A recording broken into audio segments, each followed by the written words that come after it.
Imperial Record 4253986,846 Access denied, insufficient clearance. By the authority of the Adeptus Astra Telepathica, access to this file is reserved to those with an alpha-level clearance. The proper authorities have been warned of your unlawful attempt. Prepare yourself for interrogation and processing. Plus the Emperor sees all, plus the Emperor judges all, plus. The skies of the world known to its inhabitants as the Broken Cage were swirling with the tides of the warp. The only constant was the point of light that was the system sun, though even that was twisted by the roiling matter of the Sea of Soul. The storm above was matched below, and the vast black seas that separated a few rocky islands were raging with the same fury they had sensed long before the coming of the warp storm. On one such island stood a tower, almost a kilometer high, anchored deeply into the island's ground against the strong winds. And at the highest floor of that tower, looking at the storm outside through a panel of reinforced glass which outside was dirtied with particles no sane human would ever clean, there was a witch. The witch's name was Alerica, though few had called her by that name in many years. To the rest of the circle of wits she ruled over, she was simply known as the Anointed of the Black Tower, the Lady of Tears, and a myriad of other titles that were only spoken behind her back, and when she was far, far away and couldn't hear them. She still knew them all, of course. Her followers seemed to forget that she could hear their thoughts, and did not need to be in the same room as them to do so. But she allowed them to speak ill of her behind her back. It kept them unaware of the full extent of her control over them, and if some of them ever got the idea of betraying her, she would know of any conspiracy long before it could become an actual threat. To the mundane eye, Alerica had the appearance of a beautiful woman in her early 40s, though her beauty was of the rough and unkempt sort. Life in the Broken Cage afforded little time to niceties.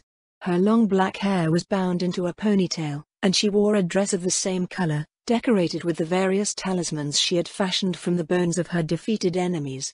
The most recent was a small eightfold star hanging from her wrist, that she had carved out of the femur of Akarat, the self-proclaimed deceiver of the eye, after she and her coven had destroyed his coterie of half-madwoods 6 days ago. 17 such bone markers were displayed on her body, evidence of her power and cunning to all who looked upon her. She wore no weapons, as was the custom of her people. The only weapon anyone on the planet needed was the strength of their minds. It was only when looked at through the sixth sense that Alerica's and the talisman's true nature was revealed. Her soul fire burned with a fierce, quiet determination, and every sculpted piece of bone was the prison of a fragment of soul of its previous owner, anchoring it to the world of the living in endless torment. Below the fire of her power and the screaming faces of the damned dead, however, Alerica's psychic visage was that of a withered old hag, her 100 years of life revealed in a way that even her sorcery and the warp energy coursing through her flesh could not hide. According to the stories whispered by her cronies and enemies alike, she was the oldest being in all of the Broken Cage, having survived every danger of the unforgiving world and every attempt to overthrow her hold over the Black Tower. She personally knew better, even if she would sooner die than let anyone else know the secrets she had kept hidden for most of her life. Alerica finally turned away from the spectacle of the never-ending storm, and returned her attention to the 3 others who were in the room along with her. All the time she had looked through the window, they had kept their position. One of them was on his knees, while the other 2, one on each side of the first, were prostrating themselves at the foot of the stone throne that represented her ultimate authority over their entire existences. She could taste their fear, and they knew she could, just as all 3 of them could sense the unborn spirits hovering above them, feeding on their unease, waiting with undying patience for the surge of violence that would allow their potential to become true wraiths. They ached to raise their mental defenses, to cast a barrier between their souls and the ravenous half-things, but they knew that to do so in Alerica's presence would earn them death. Here, in the sanctuary of the Lady of Tears, only she was allowed to wield her power. "Tell me again, Nemos," she said, her voice harsh and unyielding. "Tell me again what you did." On the ground, Nemos, a man of 6 decades of age dressed in black, tattered robes, dared to take a quick look up at her face, trying to gauge her expression before his eyes came down once more. As a pure pyromancer, Nemos was unable to use even the passive emotion reading telepaths were capable of, and a lifetime spent in the Black Tower had forced him to develop other means of reading his interlocutors. Whatever he saw on Alerica's face, it only caused his fear to increase, but he managed to speak clearly nonetheless. "As I told you, my lady, me and my disciples were attacked in the middle of last night. Though we were caught by surprise, we managed to fight back, and forced our attackers to withdraw after we killed 3 of them. However, unfortunately, in our confusion, the fire from our powers spread out. Before the rain put it out, it had spread across 3 floors, and 12 people had died, Ilerica finished. Most of them burned too heavily to be identified, which also included your attackers. I understand that your powers made it difficult to hold back in that situation, Nemos, but it makes my job a lot more difficult. After all, she continued, her gaze suddenly turning to another of the supplicants, it does make it more difficult to prove that those who started the attack were of your own cabal, doesn't it, Arnold? Arnold was the youngest in the room, and fancied himself as the rising star of the Black Tower. In truth, however, his abilities were a little above average at best. A born telekina, he had gathered a small cabal around him not because of any secrets he could teach them, but by bullying those weaker than himself and making promises he had neither the intention nor the means to keep to the rest. I had nothing to do with what happened, grunted Arnold. Anyone who says otherwise is lying, probably to advance their own agenda against you, my lady. Really, said Ilerica, making sure that some amusement could be heard in her voice, before turning her gaze toward the last of the 3 kneeling forms. That's not what you told me, Amelie. Unlike the other 2, Amelie was mostly calm, more fearful of the wraiths circling around her than of her mistress Wrath. That was because she had no stake in the ongoing investigation. No matter what Ilerica decided was the truth, she would not be punished for her actions. Amelie did not involve herself in the political games of the other cabals, preferring to focus all her energy on her research in her field, the divination of the future by looking into the tides of the ether. I found that fool fleeing from the fire, as I had foreseen it, said the seer calmly. And he was cursing Nemos, quite vulgarly, I might add, for daring to resist the inevitable. She is lying, protested the telekina, his eyes darting around the room as if seeking a way out. I was in my chambers. Yet 5 members of your pathetic little cabal are missing, Ilerica pointed out mercilessly. Exactly the number of dead attackers. A coincidence, nothing more. They must have died in the blaze these dangerous fire maniacs started. Besides, we only have their word that they were attacked. Who's to say they didn't start a fight among themselves? Everyone knows pyros are unbalanced freaks, dangers to everyone on the island. Tonight just proved that once again. A wave of cold, controlled fury rose from Nemos at the provocation, but he kept it under control. Though what Arnold had just said was nothing more than an insulting generalization, there was some truth behind it, but only in that every single one of the inhabitants of the Black Tower was a danger to all those around him.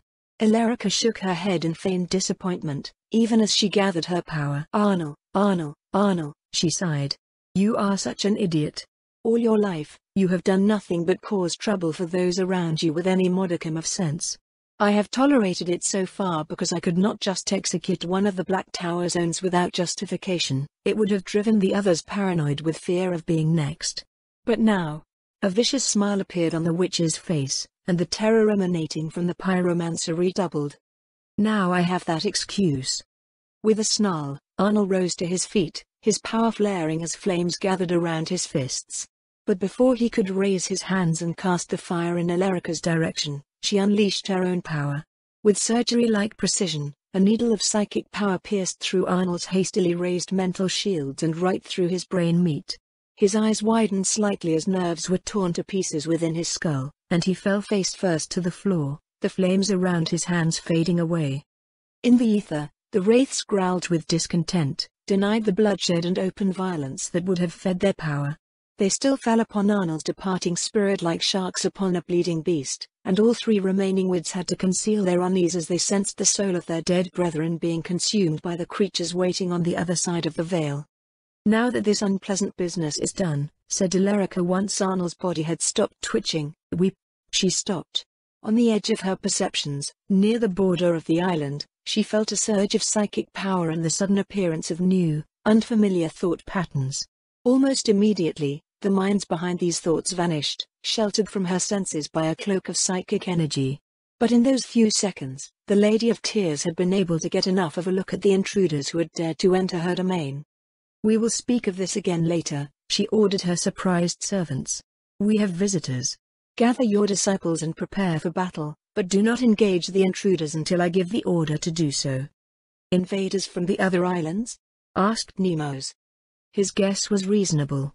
The islands of the Broken Cage were distant enough that the various circles who inhabited them rarely traveled physically from one to another, preferring to communicate through telepathic messages and astral projections. The only way to cross the raging seas was to cut through space itself by using rituals that, while dangerous, were still far safer than attempting to navigate the sea. When such means were employed, the intentions behind the journey were more often violent than not. But Illyrica was certain that this wasn't the case here. "No," she replied grimly. "Whoever our guests are, they come from far further than the other islands, far beyond this accursed rock on which we are all trapped. There is always a price for power. Such is the law of the warp, and all those who would wield its might onto the plane of matter have to obey it. No matter their strength, no matter how elevated they might be in the eyes of the gods of chaos, all must pay the price for the dark gifts bestowed upon them. Often, that price is a hidden one, and often, those who pay it never realize they have done so. It is, after all, difficult to know the state of one's own soul." But Asim of the Covenant, sorcerer lord of the Forsaken Sons, known among his peers and their minions as the Sorcerer of Blood, did not have that luxury. He knew exactly what the price was for the power he had gained, and for the gifts he had received. After all, he had been told what the price would be up front, by the demon that stalked his soul from within the warp, bound to him as the consequence of his greatest feat of sorcery. And the demon, to his continuing surprise, had been honest. The Herald of Blood had not deceived him, though the deeds he had performed in return for the favors he had received from the dark powers the Herald represented had often cost him more to perform than he had anticipated. But there had been no lies from the creature, and that was more than what he had expected when he had first seen its infernal visage instead of his own reflection. That was enough to make the sorcerer wonder what culmination of emotions, what blood-soaked event had given birth to such a spirit. It called him father, but that couldn't be true. Asim refused to believe that anything he had done could have created such a malign intelligence that was still aligned with the blood god. The demon was simply too intelligent to be that young, timeless incarnation of thought or not. For all that it had surprised him, he still hated the demon, of course. That thing had attached itself to him without his consent, and taunted him in his every moment of slumber that wasn't spent in the protection of his meditating circle, and since he had left the Hand of Ruin months ago, that had been every single time he tried to rest. He was often fantasizing about ways to free himself from it, and to punish it for its insolence. But he also remembered the words of Arkan. The Herald was an asset to the Warband, offering them access to options that would otherwise be closed to them. The torment the sorcerer endured because of the demon's presence was the price that had to be paid in return for that. And it had been these options that had allowed Asim to come to the nameless world the Warband's data analysts had found hidden away in the sector's archives they had plundered from the imperial worlds they had conquered. These wretched things, hideous amalgams of cloned brain meat and cogitators, had discovered a strange pattern in the navigation records. This pattern had been brought to light by the frequent dispatch of resources and vessels to a specific region of the Trebadius sector, which just happened to be centered around a system on which all information had been erased from the records. It was the belief of the savants that this mysterious system was the center of operation for the black ships in the entire sector, these dreaded vessels that culled the psycho-element from imperial worlds and brought the warp touch to Terra in chains, where they would either be shackled to the false emperor or fed to the mechanisms of the Golden Throne in order to keep the wraith sitting upon it between life and death for another day. They went as far as to theorize that, given the maps of etheric currents prior to the unleashing of the Wailing Storm, this system would have been ideally placed to serve as some sort of generally jail, where the psychers harvested from the entire sector would be imprisoned until their transfer to the solar segmentum through the favorable warp routes that were now gone forever. But even if the savants were right, going in force to the system that they had named Forlorn Hope in some kind of bitter and twisted joke would have been a mistake. It was very unlikely that the containment facilities had survived the coming of the storm, but it was possible that their keepers had managed to kill them all, using the execution protocols in place in every black ship facility that had ever existed. And if the psychers had managed to break free, then there was no telling how powerful they might have gained under the baleful light of the Wailing Storm. So many wild psychers left to their own devices on a world subjected to the touch of the warp, it was all too possible that the world itself had been broken to pieces by the unleashing of psychic energy. The Forsaken Sons could not risk sending a ship there, it might find nothing, or never return. And so it had been decided that Asim would journey to the Forlorn Hope system, using not a spaceship, but sorcery to journey across the Wailing Storm. As the Hand of Ruin had approached the Dylender system, the members of the Coven had gathered, and together the sorcerers had opened a portal into the deeper warp, through which Asim and those he had chosen to accompany him had entered. He had only taken a few souls with him. For all his power and mastery of the warp, he wasn't confident he could keep too many people sheltered during the journey, but going alone just wasn't an option. Only because of a deal with the Herald of Blood that had cost the lives of 100 prisoners, and a promise that would doubtlessly come back to haunt Asim sooner or later, had the sorcerer been able to bring those he had with him at all. The first of these chosen few came out of the wound in reality right behind Asim, the Az temperature dropping by a few degrees as soon as he appeared. The power-armored, shadow-shrouded creature was a living example that while all power required sacrifice, the price needed not be paid by the one receiving the power himself every time. The ruinous powers cared nothing for fairness, after all. When Asim had first accepted the Herald's offer, back during the Paraxis campaign, he had had to bind the powerful demon known as the Shadow of Horus to pay for the restoration of his full strength after the tremendous effort of his work on Paraxis Gamma. The price hadn't been paid by him but by that young fool Aloran, though Aloran, in his ignorance, had not considered it a sacrifice at the time.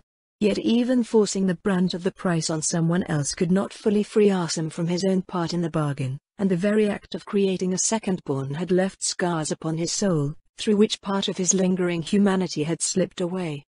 "Asim," growled Aloran, his voice carrying the dual quality typical of so many second-born. "Are we there? Is this the correct place?" "Yes," replied the sorcerer, before adding, "You can put him down now." With a grunt, the second-born opened his arms and dropped the man he had been carrying all the way through their journey. Balthazar, the man did not appear to have a family name anymore, if he ever had had one, was barely conscious, clinging to his las rifle like a drowning man to a lifeboat. Which it probably was, Asim reflected. The weapon was touched by the warp, linked to the hitman who had found it in the ruins of a Paraxisian city. Both bore the mark of the Lord of Skulls, and in their timeless travels, the familiar feeling of the rifle had probably been the only thing preserving Balthazar's sanity. Well, that, and the fact that the human had grown somewhat used to walking through the warp, having already done so on Paraxis Gamma before Asim had even cast his grand spell there. Already Balthazar was struggling to his feet, his eyes darting in all directions as he took in their surroundings. That, he said as soon as his thought process had realigned itself with his surroundings, was unpleasant. Asim was forced to admit to himself that he shared the human's thoughts. This journey had taken far longer than anticipated, even if time had no meaning in the Sea of Souls. A great weariness descended upon the sorcerer as the realization that he was finally out of the Empyrean hit him, and he almost collapsed on the spot out of exhaustion. Only his transhuman physique and the knowledge that there might be many terrible dangers nearby kept him awake and standing. The unlikely trio had emerged from the warp portal into a wet and dark cave, lit only by the glow from Asim's staff, still burning with psychic energy. Behind them, the tear in reality closed with a sound of displaced air and something that could only be described as a tormented reality sighing in relief. "I smell despair and pain," grunted Aloran, sniffing the air. "Madness and the yearning for freedom." This whole place was saturated with the warp long before Arkan unleashed the storm. All Asim could smell was the scent of the ocean, but the second-born was right. Even though the portal had been closed, he could sense that the veil remained alarmingly thin.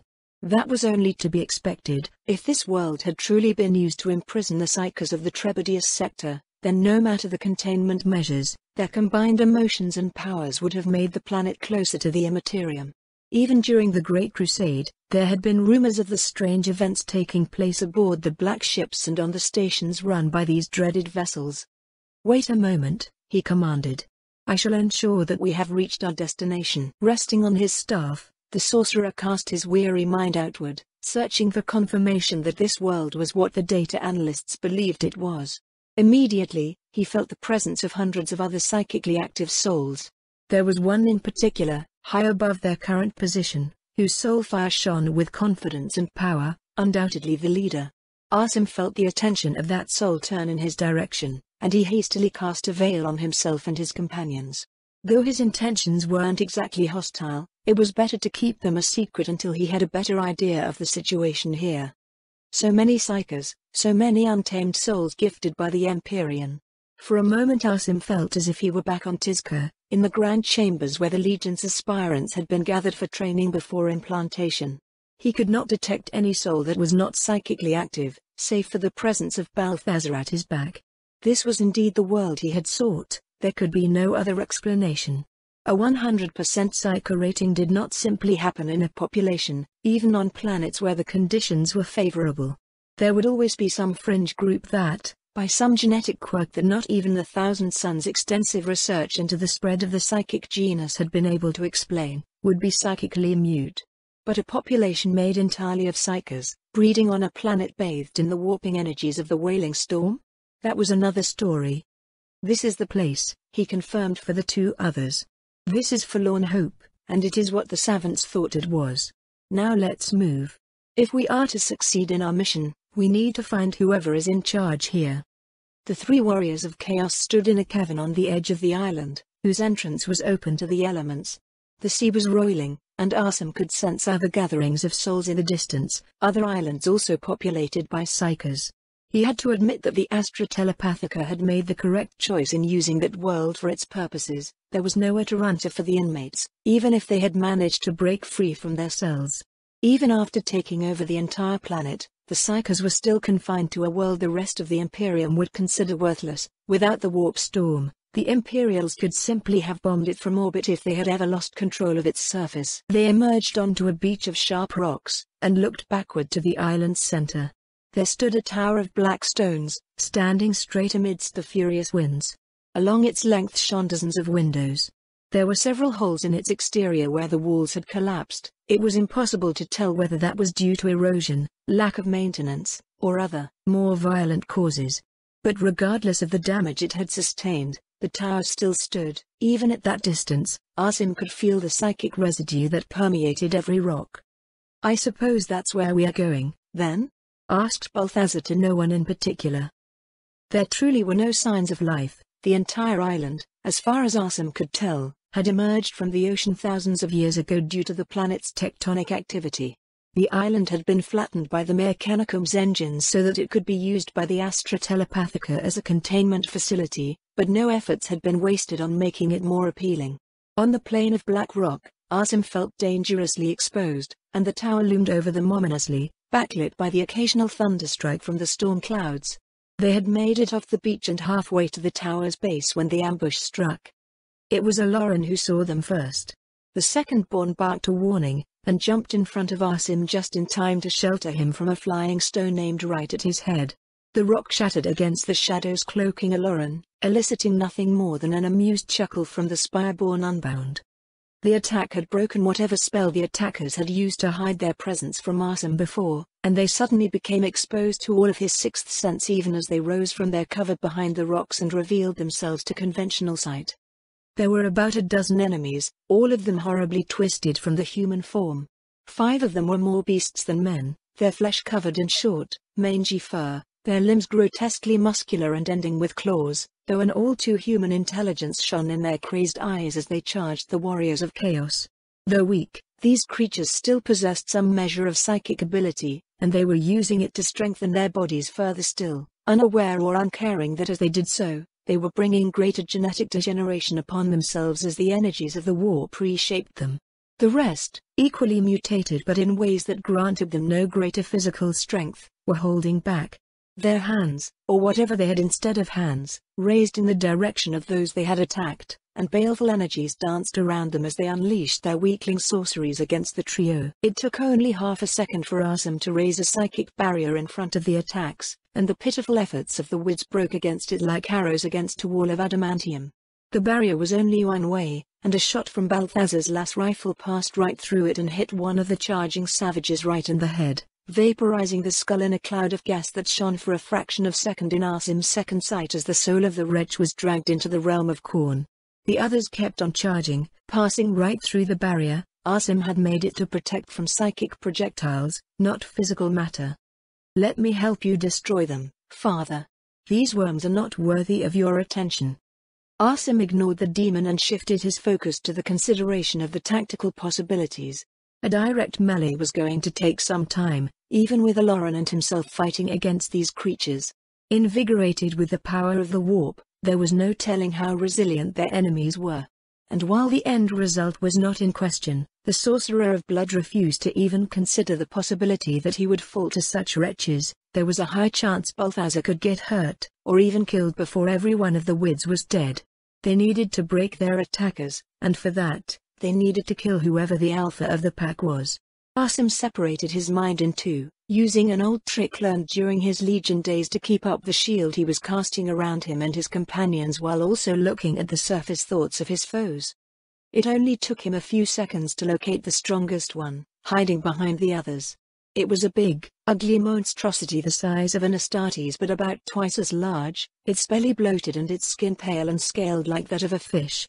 Cords of black energy, barely visible to the naked eye, sprouted from its atrophied hands as it hovered above the ground, each ending into the head of one of its minions, feeding them power in return for near absolute control. "This one," shouted Asim, pointing his staff in the direction of the enemy leader while pushing another attacker away from him with a wave of kinetic energy. "Kill him, Aloran." "With pleasure," replied the possessed Unbound, delectation dripping from his words just as the blood of another wounded word dripped from his claws. Aloran leapt with unnatural grace, and came down right on the Wid's leader. The fat psyker yelped and rose its tiny hands, the black cords snapping free from its minions' skulls and wrapping around the possessed in an instinctive attempt to hold him at bay. It didn't work. Aloran laughed as he tore through the black tendrils with his claws, and the demon within him laughed too. He landed in front of his prey with impossible softness, the rock under his feet not even seeming to registering his transhuman weight. Then his claws were in the fat psyker's guts, tearing bloody chunks of entrails free. Around him, the other Wids, still reeling from the abrupt severance of their connection to their leader, stumbled back, looking at the slaughter with wide, terrified eyes. Even those who had charged first had stopped, turning their bestial heads back toward their master.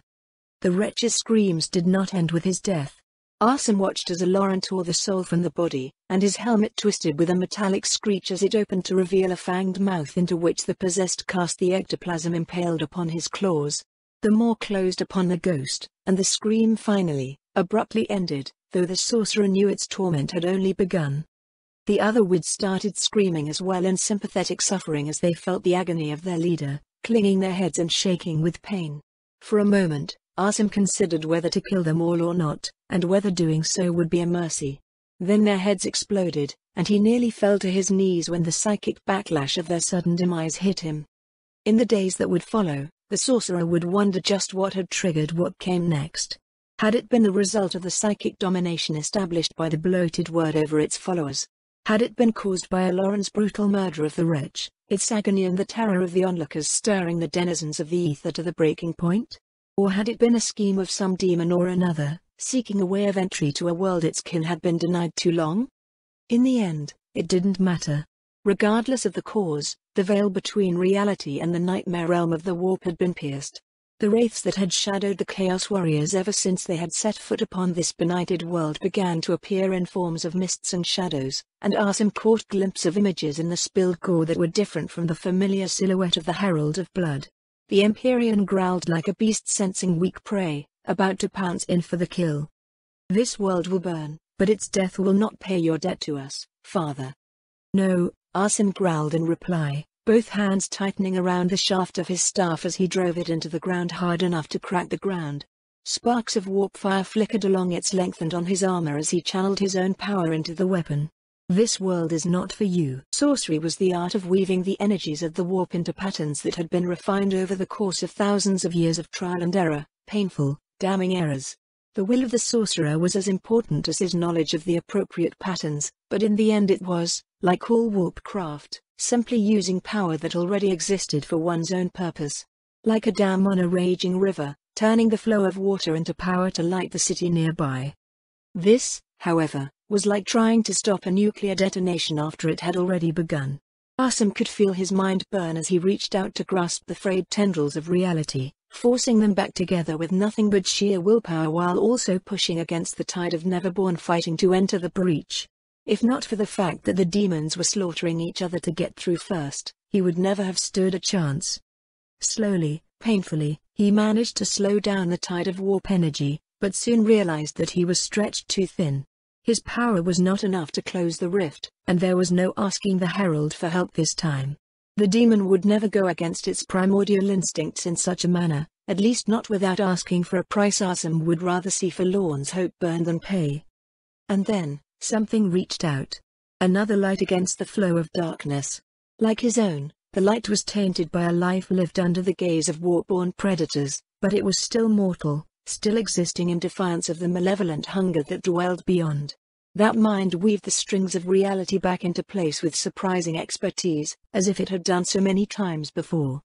With this unexpected help, Asim was able to direct most of his psychic power to keep back the tide of Neverborn, until, at long last, enough of the veil had been restored that the rest of the breach collapsed in on itself, unable to sustain its existence.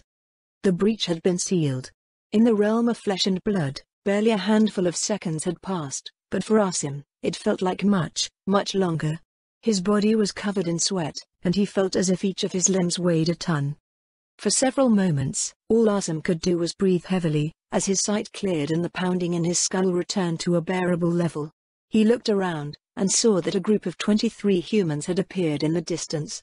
Their forms had been spared the disgrace of mutation that had afflicted those the Chaos Warriors had just slain. Leading them was a human female whose soul fire shone brightest of them all, and who wore on her clothes small tokens that were also imbued with the power of the warp. Asim recognized her as the mind that had assisted him in the suppression of the warp breach. More souls to feast upon, growled Aloran, or was it the shadow of Horus? As he started to advance toward the Psychers. Aloran, stand down, commanded Asim, and the second-born obeyed, though the sorcerer could feel his discontent. Aloran's appetite had been whetted by the soul of the word he had just consumed, and the demon's hunger was in ascendancy in his thoughts. But they had just barely avoided a full-scale demonic incursion, and if things were to escalate again, no one would have the time to prevent it from happening until it was too late. Asim had seen worlds submerged by the Neverborn during the heresy, and he had no wish to ever be on one. Besides, there was strength and steel in that woman. She was different from the wretched wids the Coven had used as fuel on Paraxis. Her mind was strong, as it would have needed to be to survive and thrive on this planet. If she could be brought to serve, then she would be a powerful asset to the Warband, even without the hundreds of Psychers she commanded. When the ambushers had been revealed, Asim had feared that all the Psychers of that world might have degenerated so, and that would have made the planet a poor prize indeed. "Greetings, my lady," he said to the leader of the new arrivals, bowing his head slightly. He would have bowed deeper, but the horns of his helmet would have made that both a problematic and threatening gesture. "I am Asim of the Forsaken Sons, leader of the Coven. My apologies for the death of your kin, but they attacked us first." "I am Alerica," replied the woman, anointed of the Black Tower. "And these wretches were not my kind. There are dozens like them out there, the spawn of those too weak to keep their minds yet still strong enough to escape our purges." "Ah, that's good, then. I have come to bring you an offer, on the behalf of my Lord Archon the Awakened." "Who is this Archon?" "The Lord of the Forsaken Sons, a powerful warband that has already crushed the only force in this warp storm capable of defeating it," said Asim, gesturing to the roiling skies so that they would understand what he meant. Now he and his agents wander the wailing storm, seeking those worthy of joining their cause against the false emperor.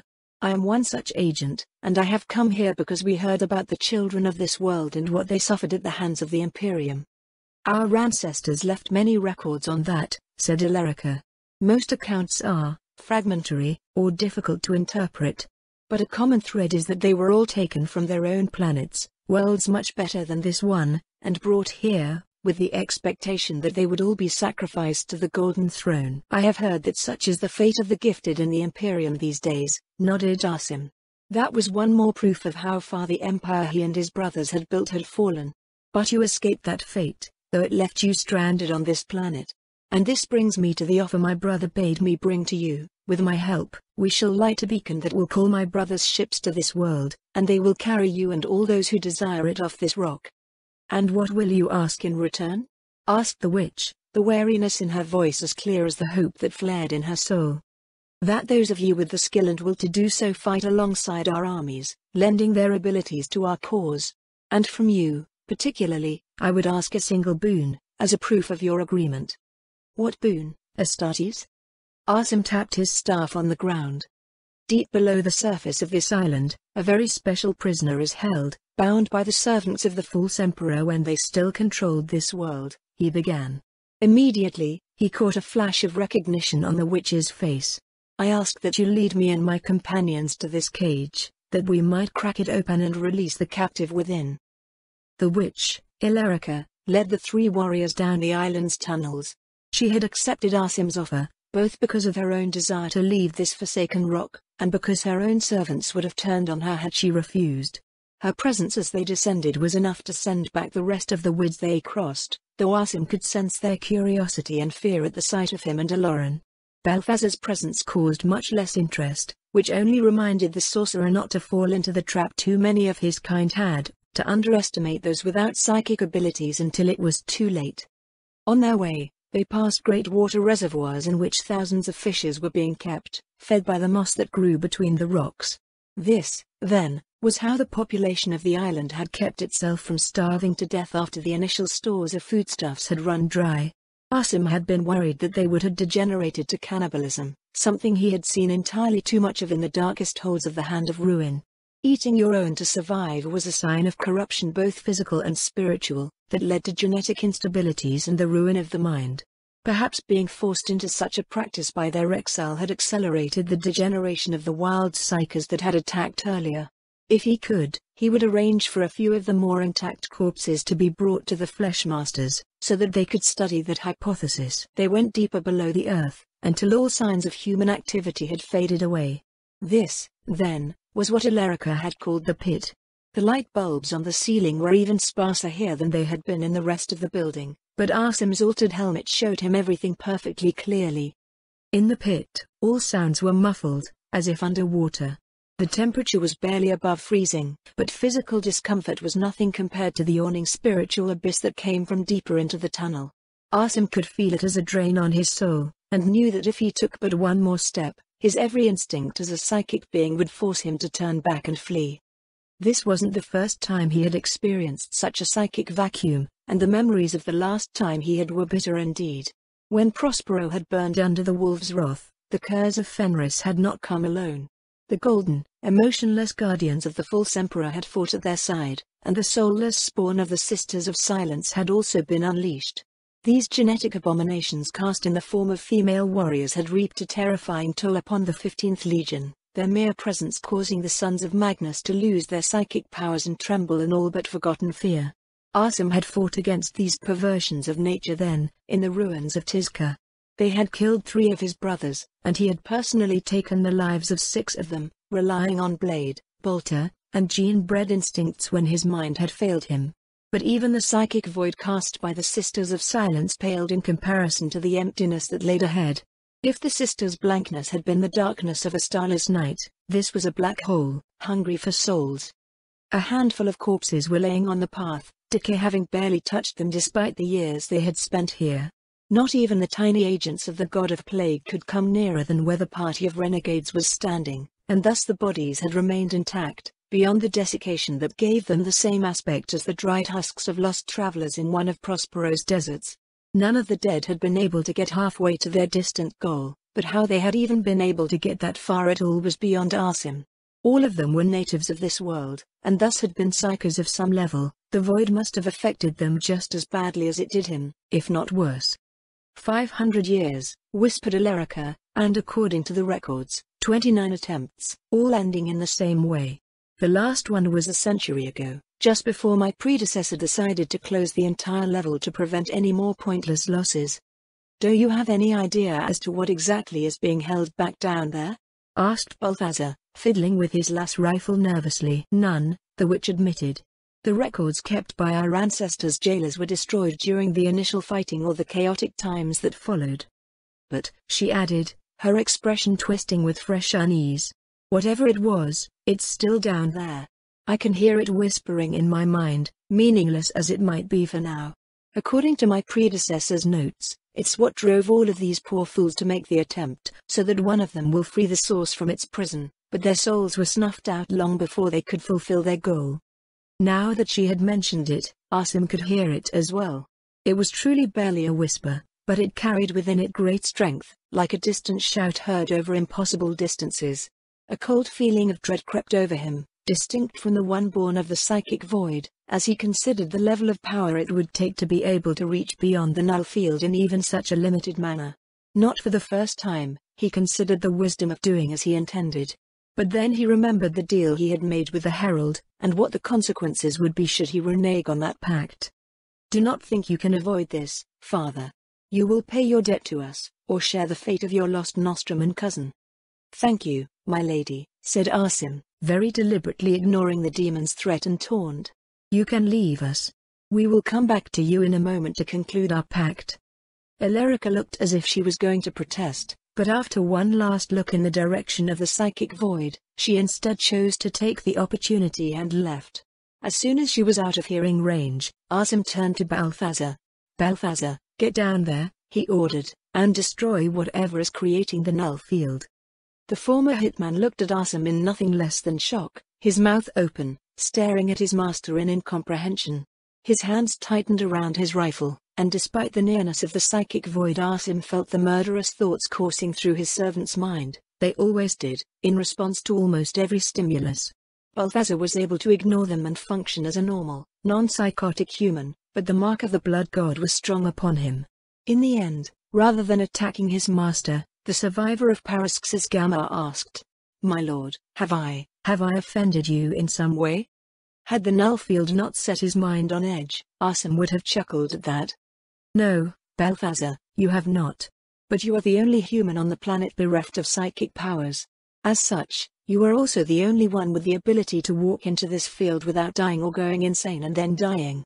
I cannot do it myself for the same reasons these woods could not, and Aloran, well, I don't need to explain to you why he cannot do it." The second-born growled at the mention of his name. Between the possessed's twisted helmet and the aura of darkness that clung to his frame, it was impossible to guess at his expression, but Asim knew that inside, both the Spireborn Unbound and the demon that called itself the Shadow of Horus were uneasy. Entering the psychic void, something they were even less likely to do of their own volition than Asim was, would quite literally rip them apart, tearing the demon from the mortal soul to which it was bound. It was possible that Aloran would survive the brutal separation, but even if he did, it would only be as a wretched, soul-broken thing. As for the Neverborn, well, Asim admitted that he was curious as to what its fate would be, to be cast from its mortal host in a place where any connection to the warp was severed. It was quite possible that the immortal, unliving creature would actually be destroyed in such an event. Perhaps one day he would have the occasion to test that theory, but for now, there were other things to do. "You should probably leave your weapon behind, though," Asim added as an afterthought. "It would not enjoy being near the source of this either, I think." Balthazar hesitated for several seconds, his gaze going back and forth between the darkness ahead, his master, and the monster at his back. Finally, he reached the only decision he could possibly make, and after carefully laying his weapon against a wall, Asim noted that leaving it seemed to cause his minion actual, physical pain. He began to walk into the corridor, passing by the corpses of those who had come before him. He went further than any of them, wincing and stumbling, and then turned down the corridor and out of both of Asim's sights. All that remained to do for the sorcerer and the second-born was to wait, and prepare themselves for whatever would come. "Be cautious, father. The dark gods demand that the prisoner be free, but they care not for what happens after." "They never do," Asim thought bitterly to himself. As he went deeper into the old complex, Balthazar's mind felt clearer than it had in years, despite the cold and the horrible feeling of emptiness surrounding him. At first, it felt as if his entire soul was burning, as pain he was unable to locate tore into his mind, forcing him to the ground several times as he writhed in silent agony. But the pain had passed eventually, leaving in its wake clarity. The constant pressure and stress he had felt ever since he had woken up one day surrounded by the guns of Paraxis law enforcement had vanished, as had the regular urges to commit violence that had started during his time as an inmate. For the first time in years, he felt like the assassin who had been the terror of crime lords across the underhives of an entire planet.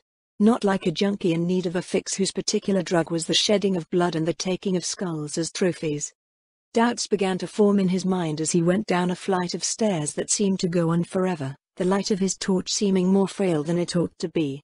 Images flashed in his mind's eye of the things he had done, of the lives he had taken. After he had been freed of Parask's by Arsim's grand ritual, he had killed dozens of people in High Vanister, hunting them down like animals, enjoying the challenge of the pursuit just as much as he had enjoyed the actual execution. Looters, PDF troopers, arbits, innocents, he had killed them and taken their skulls, using them to build small monuments to the blood god.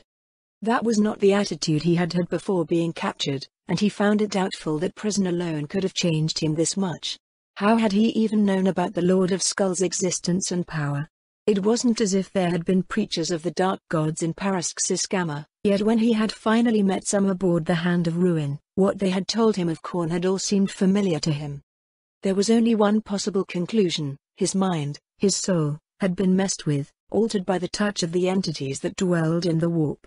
From a man who took pride in the clinical precision of his hits, he had been fashioned into a serial killer obsessed with taking trophies and paying homage to some dark and twisted deity. And it had all happened so subtly that until that moment, with the influence of the warp completely removed, he had been utterly unable to see it. He did not feel horror at the revelation, nor did he fall to his knees in despair, begging for forgiveness. Balthazar had never been a man prone to such dramatic reactions, and he suspected that the null field dampened his own natural emotions, reduced as they might have been compared to those of other, more mentally healthy humans. He did feel anger, though. Anger at having been manipulated in such a fashion. At the same time, he suddenly understood better why Arsim had kept him close. Long ago, during the war for Parask's, he had asked the sorcerer the reason for his employment as a personal thrall. At the time, Arsim had told Balthazar that it was because he wished to study the effects of the dual influence of Khorne and Tzeentch upon the hitman. Balthazar had been satisfied with the knowledge that he wasn't going to be sacrificed in some ritual or cut apart to see what made him tick, but he had paid little further thought to the explanation. Now, however, looking back at what the Master of the Coven had told him, things made much more sense. Perhaps Arsim was aware of the influences shaping Balthazar's mind. Perhaps he feared that such influences were also affecting him, and the other Astartes in the Warband.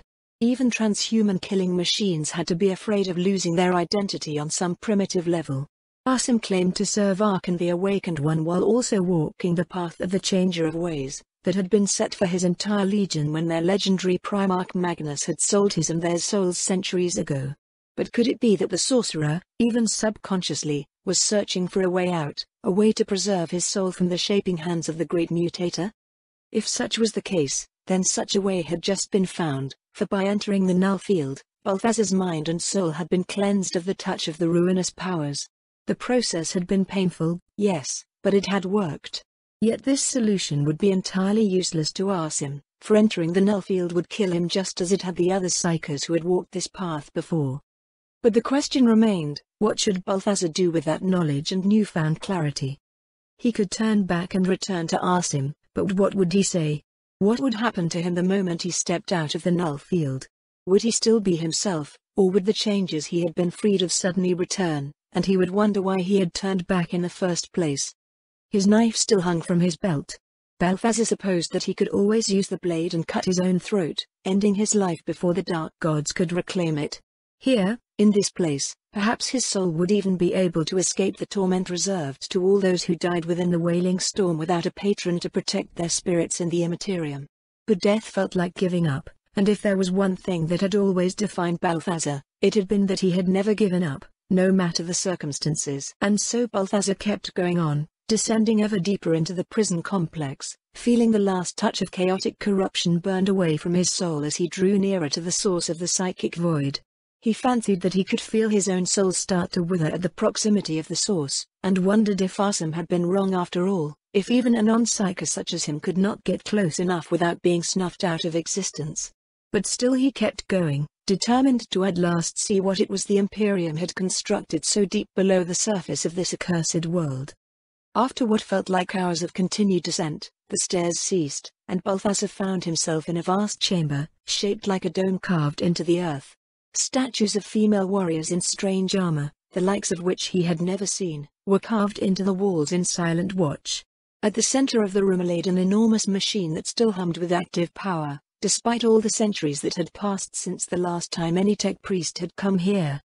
Balthazar approached the device carefully, his lamp casting a beam of light upon components whose function eluded him completely. Nothing he had seen on Paraxis Gamma or in the hives of the capital world had ever come close to this machine. Then, he saw what was laying at the center of the countless tubes and cables, and he stepped back, true horror coursing through his mind for the first time in his entire life. The hitman had seen many unnatural sights in his life, most of them in his time as a thrall of Arsim, and most of those in the laboratories of the Hand of Ruin. In these handful of times he had lost his way aboard the ship and ended up walking in on one of the Fleshmaster's experiments. But what he beheld now surpassed them all, if not in sheer grossness and heresy, then in the scale of the torment it implied. The desiccated body of a human female hung in the machine, held up only by the cables connected to its shaven head and into the few remnants of flesh that were still attached to the head. All four limbs were gone, as was much of the torso and the lower half of the body's jaw. The eyes were gone, and patches of skin had fallen away, revealing a skeleton of bone and metal alike. In truth, Balthazar was only guessing that the creature was female from the statues on the side of the room. There was no outward sign of the mutilated body's gender remaining. Yet despite the horrific treatment, the body still held some spark of life. Red liquid poured through some of the translucent tubes and into the brain of the wretch, then back out, to be filtered and returned in order to prolong the nightmarish existence of the machine's host. As he drew nearer in morbid fascination, Balthazar noticed that the sensation of emptiness grew even worse. This, then, was the source of the null field. The still-living corpse was the source of the psychic void, and the machine had the dual function of keeping it from death and amplifying its unnatural trait. He had no idea whether or not the thing was still aware of its situation, and he did not want to know. What he had to do, however, was clear. Slowly, Balthazar's hands rose and tightened around the frail neck of the creature. The hitman knew that, whatever the consequences would be, this act was one of mercy. Considering the nature of what the device likely held at bay, this would likely be the last action he ever took, and surely the last he freely chose to perform. That knowledge brought a strange kind of peace on his mind, and he smiled at the eyeless body. With the practiced moves of a seasoned killer, Balthazar twisted the frail spinal column, and the life of Iliana Silvesteros, Oblivion Knight of the Sisters of Silence, scourge of 1,000 feral psychers and the one who had volunteered for a duty that was as horrible as it was necessary, ended. The machines that had kept her alive for hundreds of years sparked and died as their core components ceased to function. Across the entire island, psychers felt the null field vanish. Even those who had never known of its existence felt as if a distant buzzing, the sound of which they had grown used to the point of forgetting it was even there, finally went silent. And deeper still within the complex, the thing that had been held back by this living martyrdom was freed from its prison. Once upon a time, there was a child who dreamt of wonders while laying down on a field beneath a clear sky, the light of the stars illuminating her smiling face as he slept. That child had not known then that there were horrors lurking beyond the stars she so adored, nightmares from the deepest recesses of the souls of all species who had ever lived in the galaxy. All the child had known was the peace of her homeland, where farmers tended the fields to feed their families, untouched by war or strife for countless generations. She had vaguely known that there were other places among the stars, where other people lived very different lives, even though the rest of her kind were blissfully ignorant of such things, but she was too young to truly understand what it meant. Then one night, as on the other side of the galaxy the skies above a beautiful city were filled with treachery brought forth by ambition and lies, her dreams turned dark and terrible. She dreamt of armored warriors fighting their own kind, dreamt of a ground poisoned for all eternity by the horrors of war, and she beheld the dark faces of the madness that had brought such horror into being. She dreamt of an empire burning and heard the laughter of 4 great and terrible voices. She awoke with the images of loyal sons dying looping in her shattered mind, her mouth screaming the screams of the betrayed dead. From her spread a wave of madness that caught the minds of everyone on her homeworld, and in their madness they slaughtered each other, seeing their own families as the butchers who had rained death from the sky upon their own brethren. And from the carnage and the broken bodies rose other, malevolent things that stalked the land in search of the child, who even then was fleeing, though she knew not from what. They found her eventually, and she fought back, fire and death surging from her fingers. But even as she fought, the powers she unleashed thinned the veil, making it easier for more of the creatures to manifest, and so the vicious cycle went on, dragging the planet ever closer to the abyss.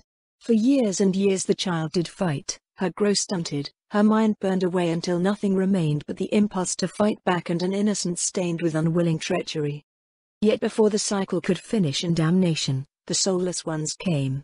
They tore a path through the infernal hordes that surrounded the child, and when they drew near her, her scream was finally made silent. But even surrounded by dozens of the soulless ones, her power was still too great for her to be killed, as she must be according to the laws of the soulless one's master. Once the soulless ones would have had the ability to destroy her, they would have sent her to burn into the belly of a star, surrounded by a sacrificial circle of their own so that she would have been contained till the end. But their order had suffered much in recent years, their numbers reduced to a fraction of what they had once been and their power broken with the eternal silence of their one and only Lord. Yet the child had to be contained, for her power and the echoes she carried within her soul were too dangerous to let loose upon a fractured galaxy. And so, the Sisters of Silence made a decision, the only decision that would enable them to fulfill the spirit of their orders, if they were unable to fulfill them to the letter. They brought the child to a world that had been marked as part of their dark dominion of prisons and black ships. There, with the help of the machine lords who had sworn the same oaths as they had, built a device that would keep the child's power sealed away, at the cost of one of their own. They dragged the child in the darkness below the earth, and trapped her behind hundreds of tons of rock, with the dread device denying her the power she needed to break free. But even the terrible engine of pain and sacrifice could not fully suppress her awesome might, and the child survived in the darkness, alone, sustained by the unnatural energies that coursed through her very soul, broken and despoiled as it might be.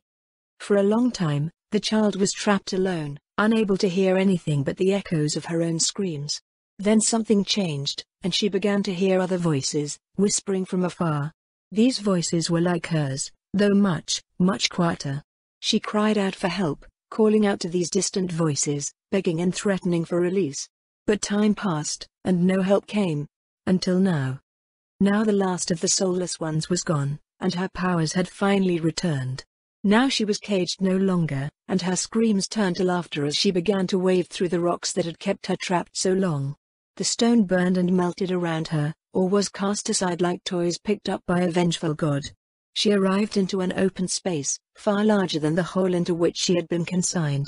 Before her was a great construct of twisted metal and failing power, and through the fog of madness she recognized it as the source of her torment.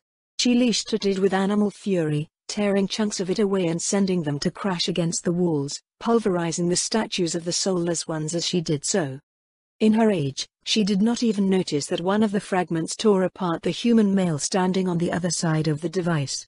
Balthazar Murners, killer for hire in the Paraxysian Underhive and once soul-marked by the Blood God, died quickly if messily, long before the roaring tides of the warp could re-establish their hold over his soul.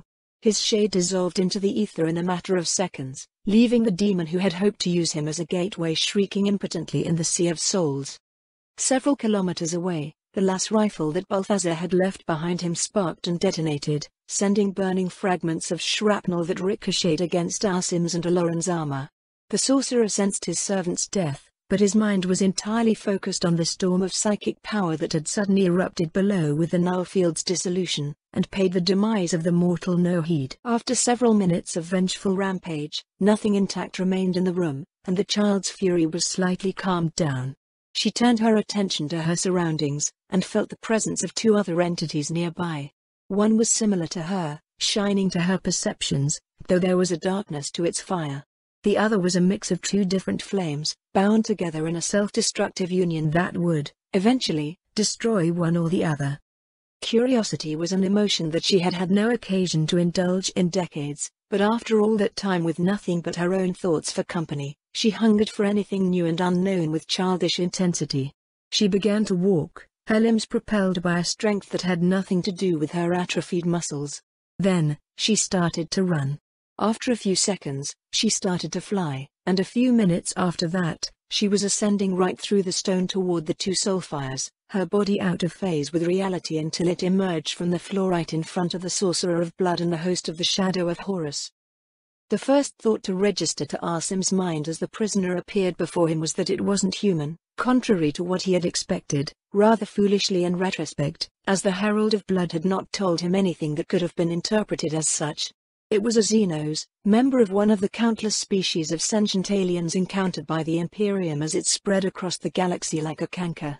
Its body, clad in dirty rags, was thin, with the skin clinging to the bones.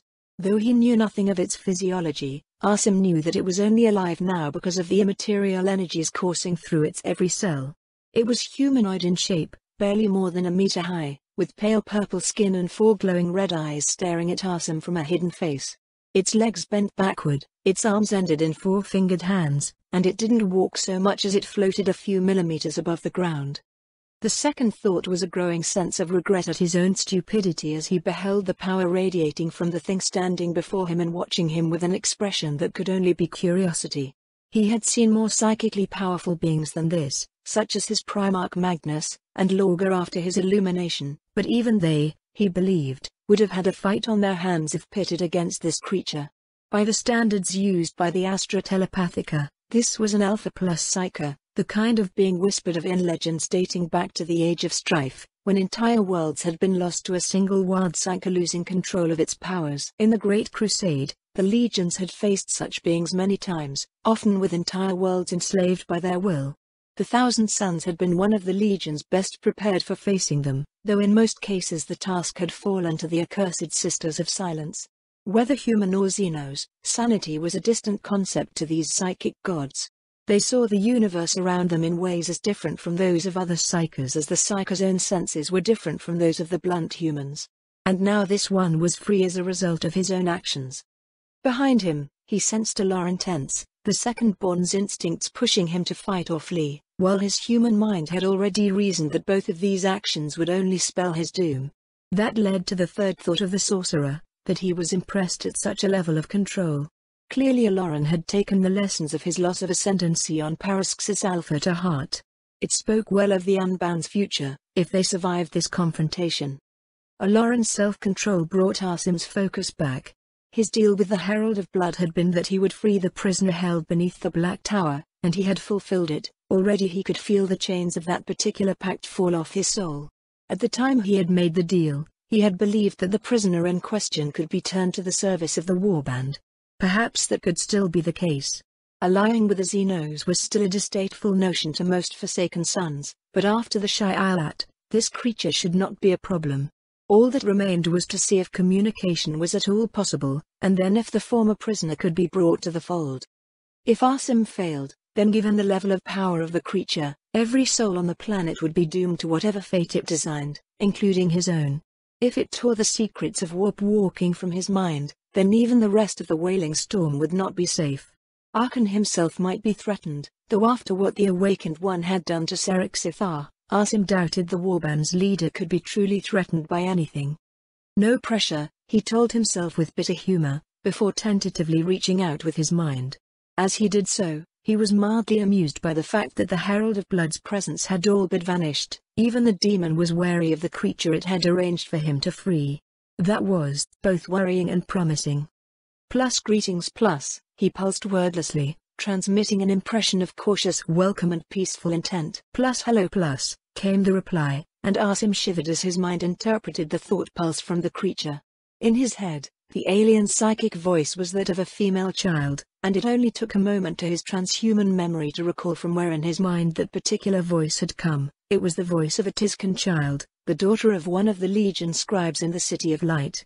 Plus have you come to play with me? Plus I have come to bring you a message plus, he sent, trying very, very hard to keep his disgust from his transmission. Plus an offer from my brother plus. Plus brother? You have a brother? Plus I have many brothers, though none of them are here, except for this one plus, he gestured toward Aloran with his head, plus and he is more of a younger cousin than a brother. Plus those who have imprisoned you are also our enemies plus, he continued. Plus the creatures that captured you are also responsible for the death of my own world. Join us, help us with your strength, and we will provide you with all the playmates you could ever want, as well as a chance to make those who hurt you pay for their crime. Plus. It was better to keep the offer as simple and honest as possible. This creature was powerful enough to destroy him without even really trying, and its mind was too childlike to risk angering it by using concepts it could not understand. Revenge and joy, two concepts most sentient beings understood almost as soon as they became sapient, would have to be enough. Plus, what do you think? Will you come with us? There are a lot of other people upstairs, who are probably eager to see you. Plus, yes. I don't like that place anymore. I want to leave. I will talk to your brother. Plus, Asim sighed, deeply relieved. That had been the hardest part of his mission on Forlorn's Hope. Now all that remained was bringing the other islands under control, either by making their rulers the same offer he had made to Ilerica, or through force.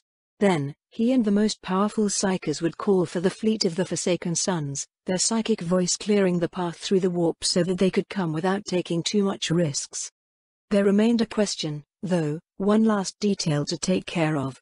A mere formality, which had little meaning in dealing with a being such as the one in front of him, but it was important nonetheless. Plus, by the way, my name is Asim. What is yours? Plus my name? My name, Plus. There was a long moment of silence. Given how long that creature had been imprisoned, it wasn't surprising its memory was a mess. But having a name for it would prevent Asim or the other Forsaken Sons who would later interact with it from accidentally angering it by revealing their true feelings toward it. If it couldn't remember, then Asim would have to give it a new name, but he knew that names had power, and such an action would create a bond between him and the creature, and that was something he wanted to avoid if at all possible. He was already locked in a relationship with one inhuman creature of unknown power and motivations, and that was more than enough. Plus, I remember it. Plus sent the Alpha Psyker after a few seconds, clapping its hands in joy. Plus, I am not sure if that's my name, but that's the only name I can remember, so it must be mine, right? Plus, I would think so. Plus, replied Asim, and the Xenos giggled again. Its next transmission, however, sent a shiver of ancient, primeval dread across the spine of the Tizcan scholar. Plus, my name is Carthago. Plus Imperial Record 8437A5E6HF5 plus Spatial Object 6E5A8H plus Location, Trebedius Sector Accessing details. Access forbidden by Inquisitorial authority. Prepare for termination.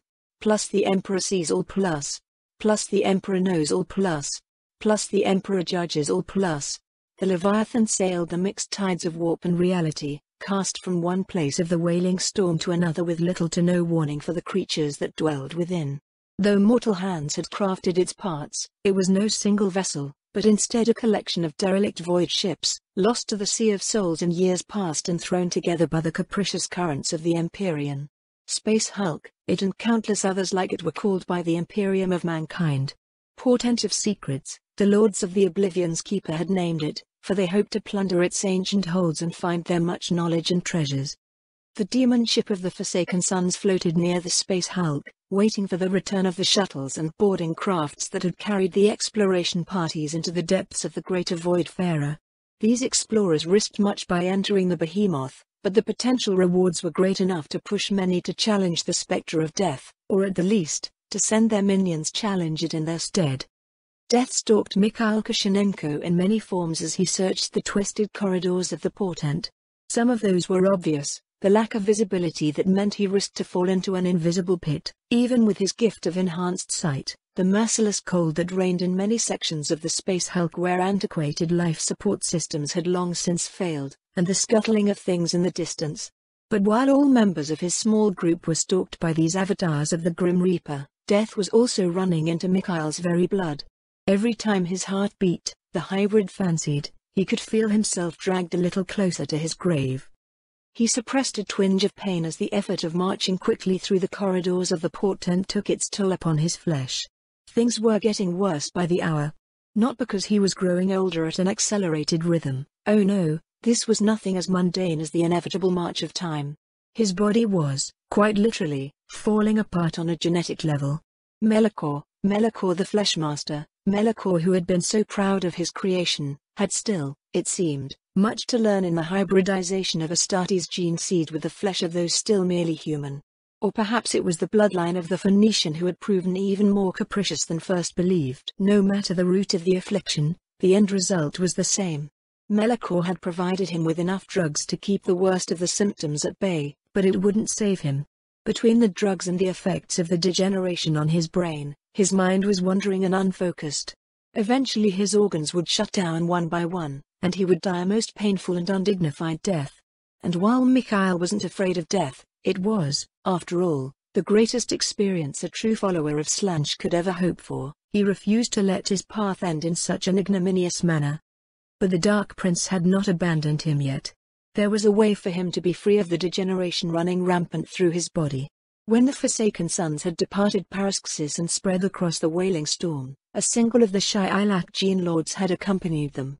Even now, the Xenos creature was aboard the Oblivion's Keeper, waiting for its servants to return to it with interesting samples.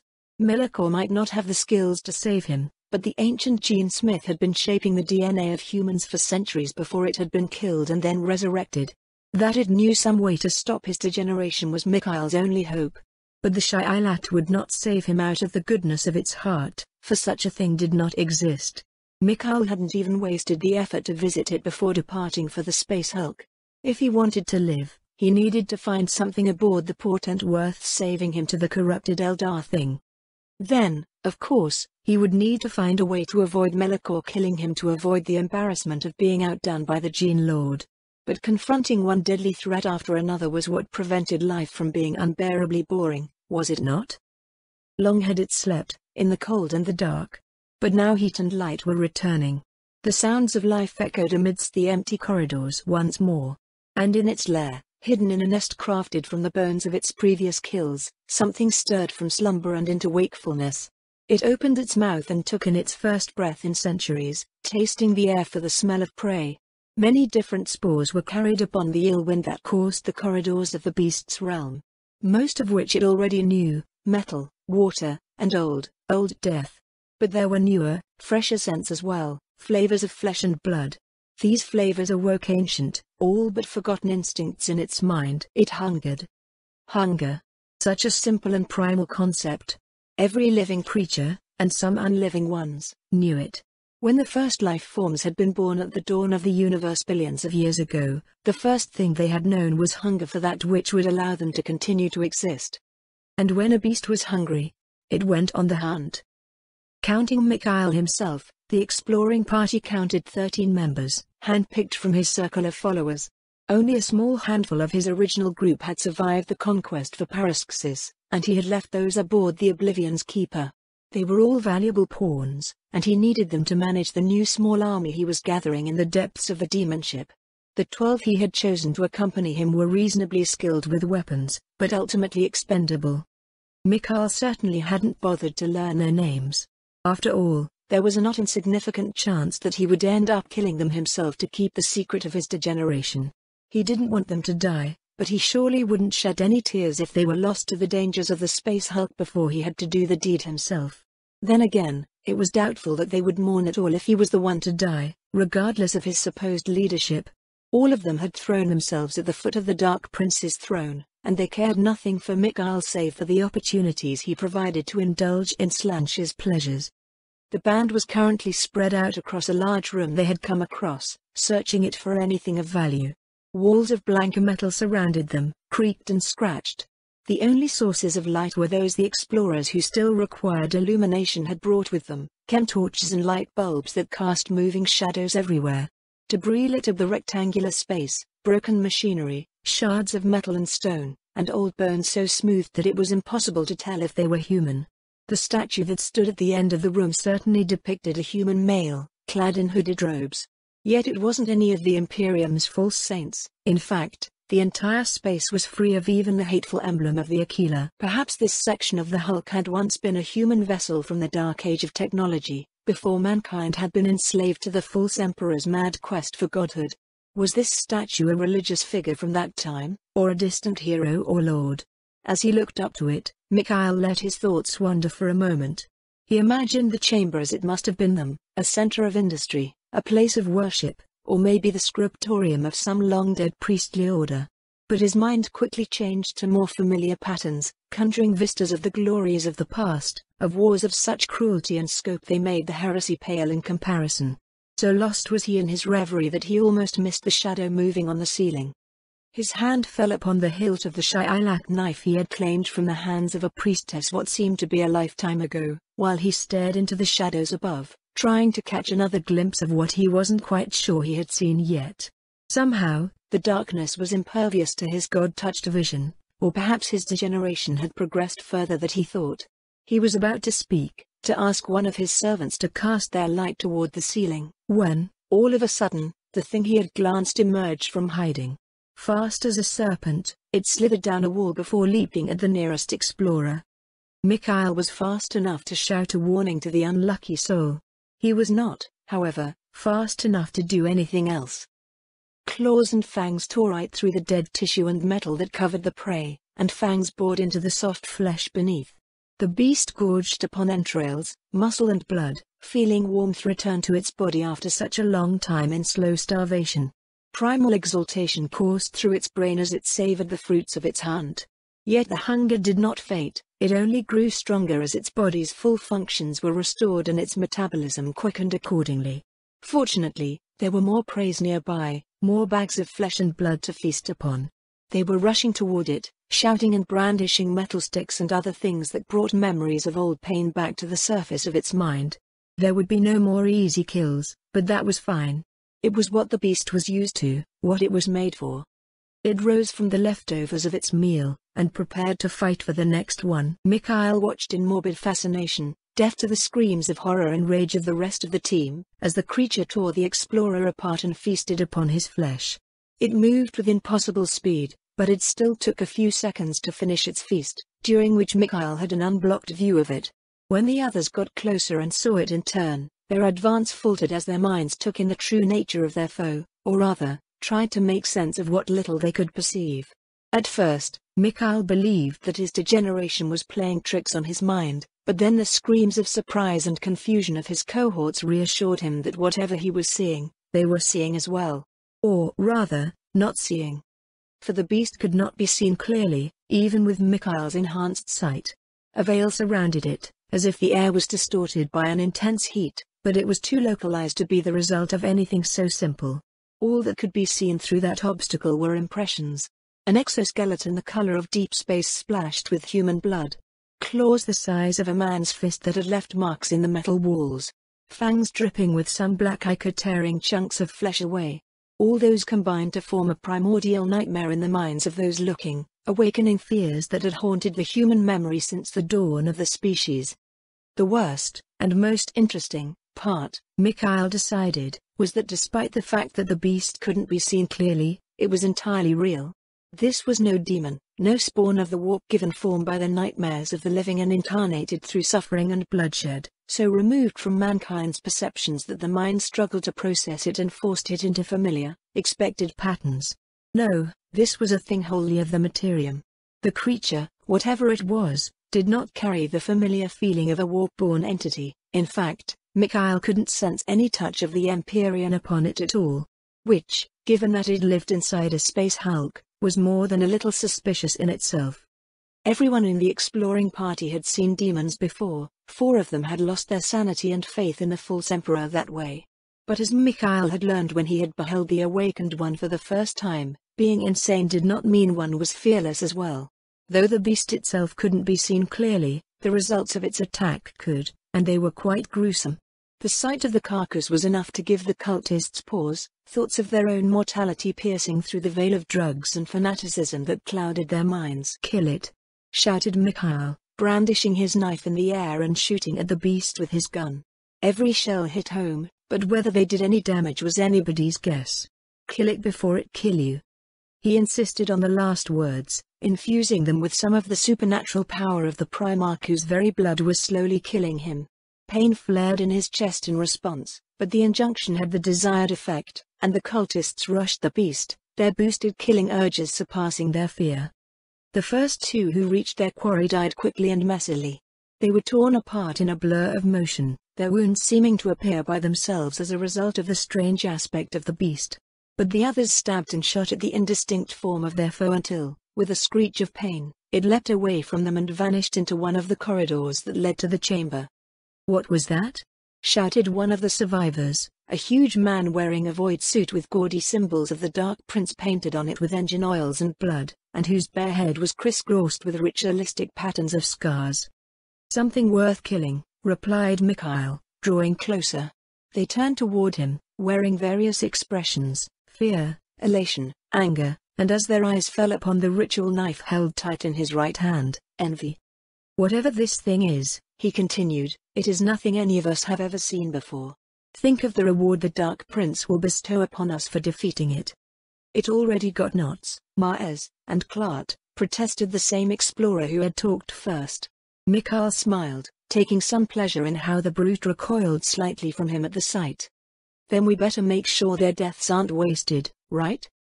Pain burned in the beast's body as it fled back into the shadows of its lair, helping it ignore the pangs of hunger in its belly. It also brought back cunning, drowning out the primal instinct that had led it to simply attack the nearest prey. At the time, it had seemed the most direct path to nourishment, and with how famished it had been, perhaps that had indeed been the case. But it had underestimated the resources of the other intruders' prey and paid for it. They could fight back, they could hurt it. It needed to change its tactics. At no point did the beast consider leaving the intruders' prey alone. Though it did not know why yet, their death was now its priority. Feeding had become a secondary concern, a mean to an end rather than an end in itself. The group was still marching through the same human-made ship where they had first encountered the beast. They were following their instincts more than any plan. They had no notion of how vast the ship was or what its layout might be. At the moment, they were in yet another corridor, identical in all aspects to those they had crossed before, dark and cold, with the sound of stuttering engines echoing in the distance. They had passed by several more statues of robed figures, looming over them, but as they advanced, their appearance changed, with the people depicted bearing more and more signs of cybernetic augmentation. The 10 survivors continued their advance, motivated by a mix of fear, hunger for the sensations of battle, and in Mikhail's case, plain old desperation. He had managed to deceive his followers, but he couldn't hide his true thoughts to himself as well. The beast, whatever it was, would make for a nice trophy, but the hybrid doubted its corpse would be worth his life to the Gene Lord. Had the Dark Prince abandoned him after all? Was it his fate to die here at the claws of this creature before the degeneration could claim it? In a way, it would be a mercy, and the death inflicted upon the other followers of Slanch was certainly a rare one. But Mikhail would not willingly submit to such a fate, even if it were truly Slanch's decree. And he knew enough of the ways of the profligate one to suspect that it was unlikely he had truly been set up for certain death. The one thing the Dark Gods had in common, after all, was that they cared little for predictability and certain outcomes. "I will not die here," he swore to himself, "not because of this beast, nor because of Melikor's sloppy work. Do you hear me, my lord? I will not." Slanch seemed to hear him, for what happened next could certainly be taken as either a punishment or a reward for his defiant thoughts. A pile of debris on the side of the corridor exploded, revealing the blurred outline of the beast. Mikhail rose his pistol and fired blindly, while the rest of the group gave in to their instincts and charged it in melee. The hybrid's blood also burned with the desire to wield his relic blade in battle, but he repressed it for now. He was in no condition to take risks with his life. Better to let the chaff identify the full scope of the threat before resorting to desperate measures. And considering how the battle unfolded with the beast being outnumbered 9-1, that had been the smart move. Whatever weapons the beast had were far sharper than those of the explorers, and they tore through void suits and makeshift armor with equal ease. 3 more servants of Slanch fell, their blood spilling upon the ancient deck as they clutched to their wounds uselessly. Yet eventually, numbers began to tell, and some of the explorers' blows landed on the thing despite them not knowing its exact position. A pained screech emerged from the blurred outline of the creature, and it retreated in the shadows. However, just as it began to vanish into the crowded tunnel by which it had arrived, one of the explorers charged after it. Instead of gloriously claiming the kill, she was seized by the shoulders as claw-like appendages shattered her collarbones and dragged her away into the darkness. The intruder prey struggled between the beast's claws as it dragged it away from the rest of its pack, but it was too weak to break free, and all it achieved was harming itself. Strangely, in place of crying out in pain as the beast expected, the intruder prey seemed to shiver in delight as its blood dripped on the floor. This deviation from the expected pattern caused something akin to unease in the beast, and as soon as it was far enough from the other intruder's prey, it closed its maw on its victim's throat and silenced it, before starting to feed. The meat was consumed quickly, healing the damage the beast had endured in the battle. As it neared the end of its meal, it heard the rest of the intruder's prey approaching. It rose from the bloody remnants of its victim, and moved back toward them, ready to strike once more. Its strength was nearly fully back, and some half-forgotten instinct told it that it could not allow them to advance much further. Despite the screams of pain echoing from the tunnel, which the remaining explorers weren't stupid enough to enter, there was no need for persuasion this time. The blood of the explorers was up. They had wounded the beast, even if it had taken one of their own with it as it fled. They knew for certain that they could hurt their enemy, and they thirsted for another chance to do so. One of them, an individual whose time under the Fleshmaster's knives had granted him some vague connection to the warp that enabled him to track his prey with uncanny accuracy, guided them once more into the depths of the vessel. His spear had tasted the foulness passed for the creature's blood, a black, oily liquid that smelled of nothing identifiable, and now he could track it. Or so he claimed, at least. After another hour of wandering in circles, Mikhail asked, with a precise amount of joking and threat in his voice, "Are you sure you know what you are doing, worm?" "Yes, boss," replied the tracker, turning his head toward Mikhail and nodding frantically, eyes widened in fear at his master's displeasure. "We are getting closer, He was interrupted by the ceiling suddenly exploding as the beast fell right upon him. Something snapped closed, and a headless body fell to the ground just as the beast leapt toward its next victim. He too died, then another, and another. The beast was fast as quicksilver. Then, at last, its attention turned on Mikhail. It was right in front of him this time, no retreating away from it. With a prayer to slash on his lips, the hybrid charged the beast, blade brandished. As if reacting to the sight of the blade, the beast recoiled, and struck at Mikhail with some kind of long appendage that hit him right in the chest. He was flown backward, but not before getting a good slash at whatever had hit him. He crashed into the wall, his vision briefly darkened by shock. With a pained grunt, Mikhail bit his own lips hard, tasting his own blood, a powerful stimulant that sent a jolt of energy back into his body, however temporary. His view cleared. Something in the beast's movements told Mikhail that it was wounded again. It moved less quickly, and he could catch glimpses of real matter behind the blurry shroud that covered it. More importantly, it had already turned away from him, focusing on the last other survivor of the group, tearing bloody swathes into his body as if he was wearing no armor. With the sound of torn flesh and bone, the head of the remaining explorer flew free of his body. "No one ignores me," growled Mikhail as he leapt on the beast, serrated blade pointed right toward it. The beast must have detected his attack, for it twisted on itself to face him, but it was too late, this time. It was at that moment, looking at the madman's smile as he dived right in the beast's exposed flank, weapon in hand, that something clicked in its mind. Faded memories returned in full force, dredged from the fog of ages by shocking familiarity. Images of its masters, figures that looked like the intruder prey, only with more metallic bits, succumbing to the same insanity. Its first taste of flesh after it was transformed to be able to feed upon the master's enemies, for no reason other than their sordid amusement. The sound of mad laughter echoing across the corridors as another experiment destroyed another victim. The slow realization that the creators had to be stopped, no matter that it went against the beast's every order. The blade hit the beast just as it recalled its first true hunt, as it turned against its insane masters and killed them to prevent them from spreading their madness before burying their last creation deep in the core of the vessel and going to sleep. It screeched as the metal pierced its side with ease and bit deep into its insides. Agony burned through it as the blade poisoned its inside, spreading corrosion and decay. "Thank you," whispered the humanoid monster as he twisted his knife inside the creature's body, "for this wonderful hunt." The only thought to pass through the beast's mind before it shut down was fear of the thing that had killed it, and the last action it tried to take was to free itself from the serrated blade, not to survive, but simply to get away, away from its voice, away from its too pale flesh, away from the corruption that tainted its scent. Even as darkness closed in, a spark of something akin to regret blossomed in its mind as it remembered one last thing, the image of the thing that had pushed it into open rebellion against its makers. It had failed in its task, and now the relic was exposed. The beast fell, ripping itself away from Mikhail's knife. The hybrid stood above his kill, his heart pumping new vitality into his body. So close a brush with death had activated the Dark Prince's blessing, ecstasy and strength filled him in equal measure. it wouldn't be enough to heal him from his curse. Of course, he had already tried that several times, as the maimed bodies of several of his followers on the Oblivion's Keeper could attest. But it would give him the strength he needed to complete his quest and leave the Space Hulk, even without the help of his dead flunkies. When the beast's corpse hit the ground, the veil that had shrouded its silhouette faded away at least, revealing something Mikhail hadn't quite expected.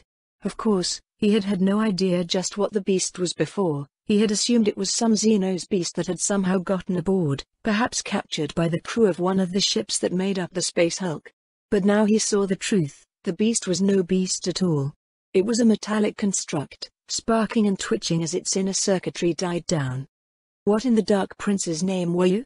Mikhail wondered breathlessly as he looked down upon his fallen foe. The hybrid lacked the knowledge required to identify the various components of the cybernetic beast. Its body was quadruped, with a maw and several tendrils ending in spikes or some unidentified device. All of it seemed to be covered in a crystalline matter that was probably what had generated the distortion field around it, though Mikhail had never seen technology like that before. The heretics aboard the Oblivion's Keeper would pay a good price for the carcass. No, Mikhail corrected himself, the wreck, for that thing had never been truly alive. But he wouldn't be able to drag it back on his own, which meant he would need to return with another team. As he mused on what course of action to follow, Mikhail suddenly became aware of a tug at the edge of his mind. It was like suddenly hearing a distant noise and realize you had been hearing it for hours. His mind struggled for a moment to interpret it, before settling for a siren call, a whispered promise echoing in his very soul, something that he was familiar with.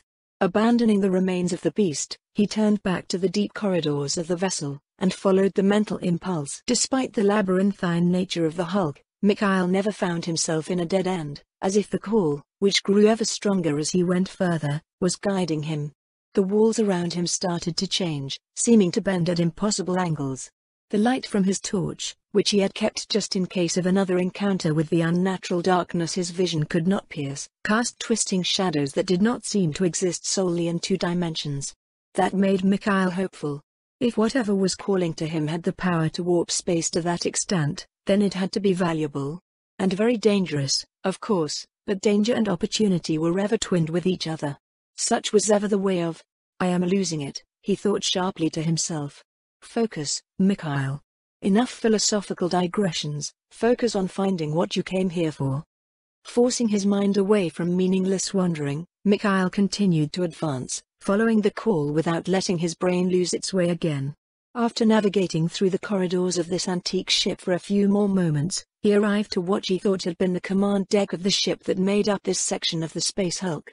The room was wide and long, with a shattered panel of reinforced glass where the oculus should be, yet the atmosphere was preserved because, instead of the cold void, the opening led to an empty space between fused vessels.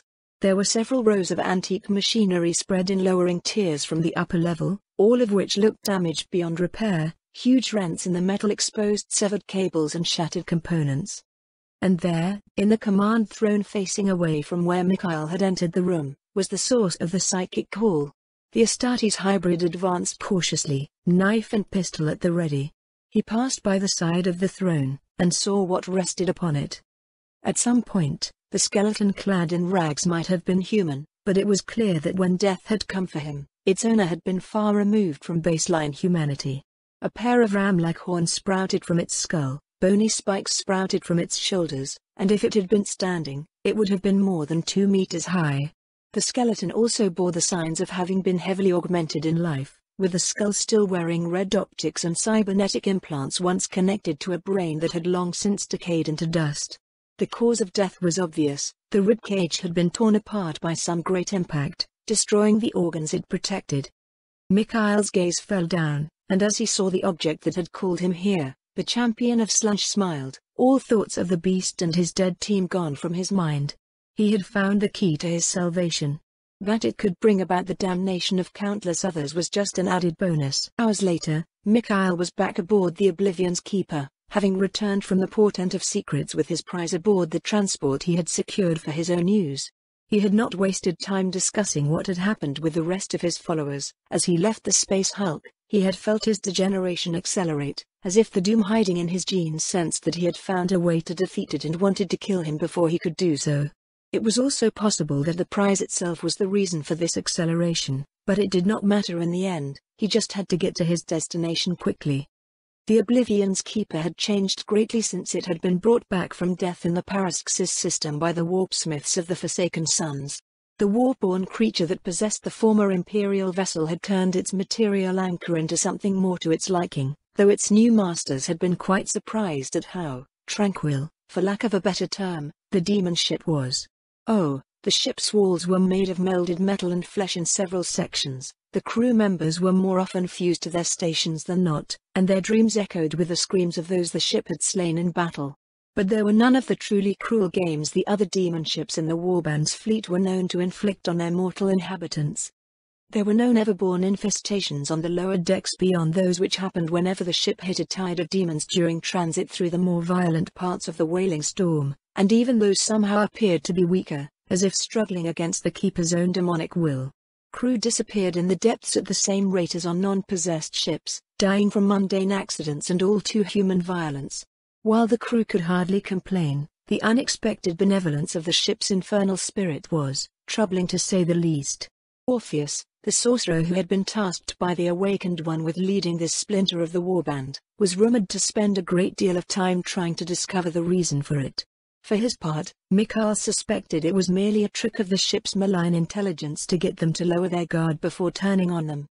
This section of the ship, however, was just as dark and dangerous as anywhere aboard the Keeper's crueler siblings. Monsters dwelled there that would make the thing Mikhail had fought aboard the Space Hulk look like an innocent puppy, but they were leashed to the will of their creator, and as the hybrid marched down the deserted corridors, all they did was observe him. Lesser creatures moaned in agony, fused to the living walls, their souls being slowly consumed to fuel the demon ship's power. Maybe this was why the Keeper was so nice to its crew. It already had all the suffering it could want. Had Orpheus considered that possibility already? Mikhail would need to ask him. Not now. I am too close. I won't fall now. There was light in those corridors, of a sort. Some light bulbs had survived the transformation of the ship, and a few of the wretches had glowing organs implanted in their bodies that cast a pale, carrion-like light on the surroundings. But that light, whose sole purpose was to allow visitors to behold the results of the work of the one sentient being who lived in this section of the ship, stopped right at the entrance of Mikhail's destination. For several minutes, Mikhail waited in front of the doorway, one hand on the hilt of his knife and the other securing his prize. Even in his current desperate state, he knew better than to enter the private chamber of a Gene Lord uninvited, at least when coming to ask for a deal. A little politeness, he had found, could go a long way when one was dealing with the insane flesh-smiths among the Forsaken Suns, whether they be transhuman or alien monsters. "Who is there?" The voice that emanated out of the shadows was sickly, barely more than a whisper. Yet it carried undeniable strength and authority. The owner of the voice was used to power. It had once counted among the rulers of a world, the elite whose whims had decided the fates of millions. Like all of its kin, it had died, and been reborn, some said dragged free from the tortures of the Dark Prince's minions, others that they had been sent back with Slansh's own blessing. In truth, Mikhail wondered if there was any difference between the two, for surely those elevated in the eyes of the Lord of Pleasure and Pain would welcome all sensations in equal measure. "I am Mikhail Kashinenko," he declared to the darkness. "Chosen of Slansh and Bloodkin to the White Naga himself." An amusing title, for a grave robber, sneered the voice, filled with contempt and implied threat. "And what brings you to my realm, little insect?" "An offer, Gargwestiel," replied Mikhail, feeling his tongue twist as he forced the alien name out, holding up the prize he had reclaimed from the portent of secrets before the shadows. There was a stir in the darkness, and then the Gene Lord emerged into the light, passing through the door and into its laboratory. It was the first time Mikhail saw it with his own eyes rather than hearing rumors and second-hand tales, and he shuddered as the mere sight of the Shi'alat's body modifications triggered the Dark Prince's gift. Even the beast he had faced within the portent had been unable to do that from its appearance alone. Gargwestiel looked like nothing more than a hideous fusion of Eldar and spider, with a healthy amount of demon thrown into the mix.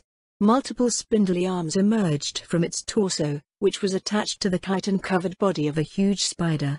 6 eyes, glowing with purple light, stared at Mikhail from a face that might have once been beautiful but was now only monstrous. Various devices, the purpose of which Mikhail couldn't begin to guess, had been implanted in the Shailat's exposed flesh. Whether Garguestiel had been male or female in life, Mikhail had no idea, and cared even less. His Enos was just an it to him, and to all those aboard the Oblivion's Keeper who were based upon the human genetic code. A thing that was as hated as it was feared, allowed aboard only to honor the covenant forged by the Awakened One.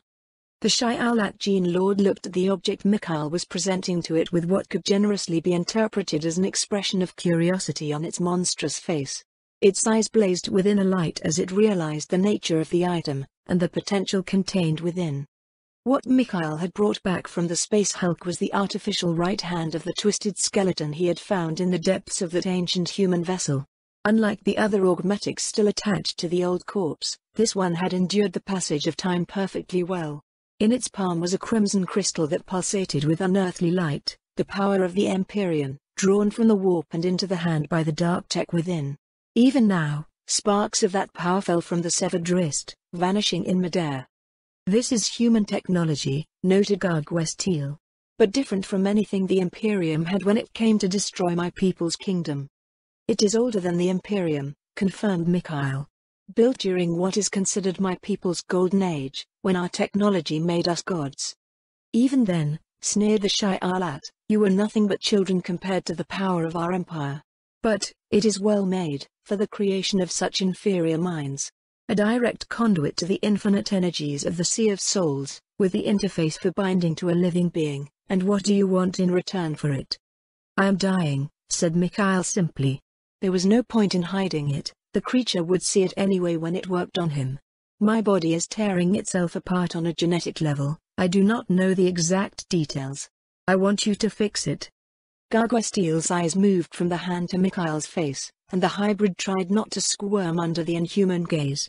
For several minutes, the Gene Lord simply observed him, its eyes glowing with different lights as it used whatever bizarre perceptions its transformation granted it. "Interesting," it said at last. "Very well. We have a deal, spawn of the White Naga." As the test subject evolved into a melted pile of flesh and shattered bones, Garguestiel clicked its tongue at yet another failure. This was the 7th time one of its creations had proven unable to withstand the graft of the augmetic the mortal had brought to the Shailat. It seemed that the cloned hosts prepared by the Gene Lord could not bear the strain of the infernal energies that the hand pumped into them. Of course, this only made Garguestiel more intrigued by the hand. The Shailat had already worked with many exemplar of warp-touched technology in its previous life, when it had been the master of a small kingdom, ruler of millions of debased humans whose sole purpose was to satisfy the whims of their owner. While most of the Shailat nobles had focused their research on mastery of life and death, a few had delved into the secrets of the Eternal Sea, seeking to understand the mystery of their great god. But none of their artifacts had displayed such a corrupting effect on living flesh. Yet from what the mortal had told Garguestiel, a lowly human had been able to wield its power without being immediately destroyed by it.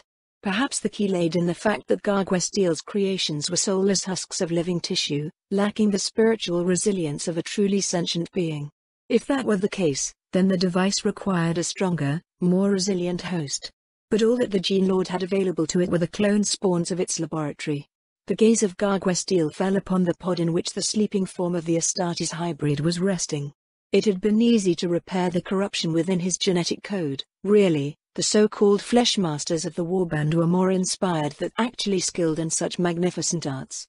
Now all that remained was for him to recover from the ordeal as his body healed from the damage it had already endured as a result of the degeneracy.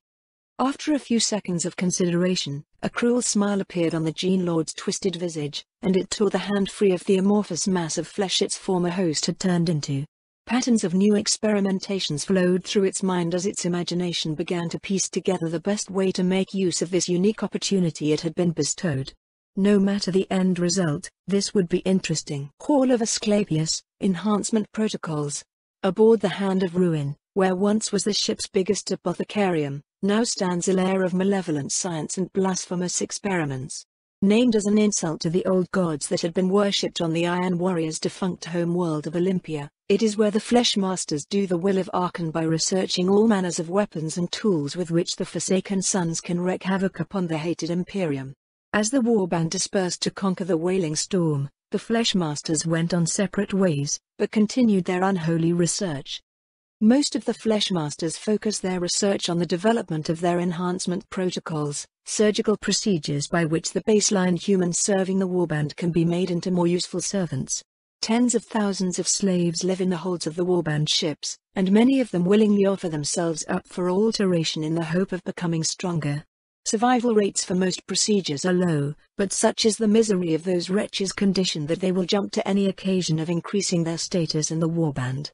Those who survive become collectively known as agents, and are valued for their capabilities well above the common rabble, though they are still expendable compared to the Astartes themselves. Agents can lead the human armies of the Forsaken Sons, as well as perform subtler tasks for the Warband, to which the bulking Chaos Marines are ill-suited. Agents generally have an Astartes patron, who asked the Fleshmasters to perform their craft on him or her. Those who volunteered and were selected of their own are generally infeuded to the Fleshmaster who performed their first enhancements. Astartes hybridization. Introduced to the Warband by the apothecaries from the Alpha Legion, this procedure allows for the infusion of legionary genetics in the flesh of mortals, creating a being with some of the advantages of the Space Marines while still capable of passing for human. Various strands of gene seed allow for different abilities to manifest, but at various success rates. All hybrids have enhanced strength, reflexes and resilience. 3rd Legion hybrid, very low rate of survival, assumed to be due to the touch of the Dark Prince on all of Fulgrim's genetic legacy. Those who survive become very charismatic, capable of convincing hundreds of their inferiors to flock to their side, while their morality is replaced by fierce arrogance and selfishness. Their appearance is altered to reflect some traits of the Phoenician 4th Legion hybrid. Those receiving the gene line of Perturabo display an enhanced intellect. Their ballistic skills also greatly increase. The process also makes them appear to age dramatically, while not damaging their physical abilities in any way, nor decreasing their lifespan. This tends to make these agents bitter, but physical appearance means nothing to the Forsaken Sons. 8th Legion hybrid. Hybrids of the Night Haunters bloodline are pale-skinned creatures with black eyes and hair. They favor the darkness and scorn the light, for without the Astartes' melanin control, they actually burn easily in direct sunlight. Many of them are plagued by nightmares, visions of death and destruction similar to those afflicting the Night Lord's sorcerers.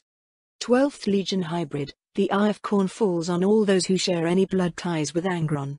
The hybrids of that gene line gain increased strength and endurance, at the cost of enhanced aggression and a loss of mental control. They tend to favor close-quarters weapons, and take pleasure in butchery. 14th Legion hybrid. There is, unsurprisingly, no recorded survivor of the procedure.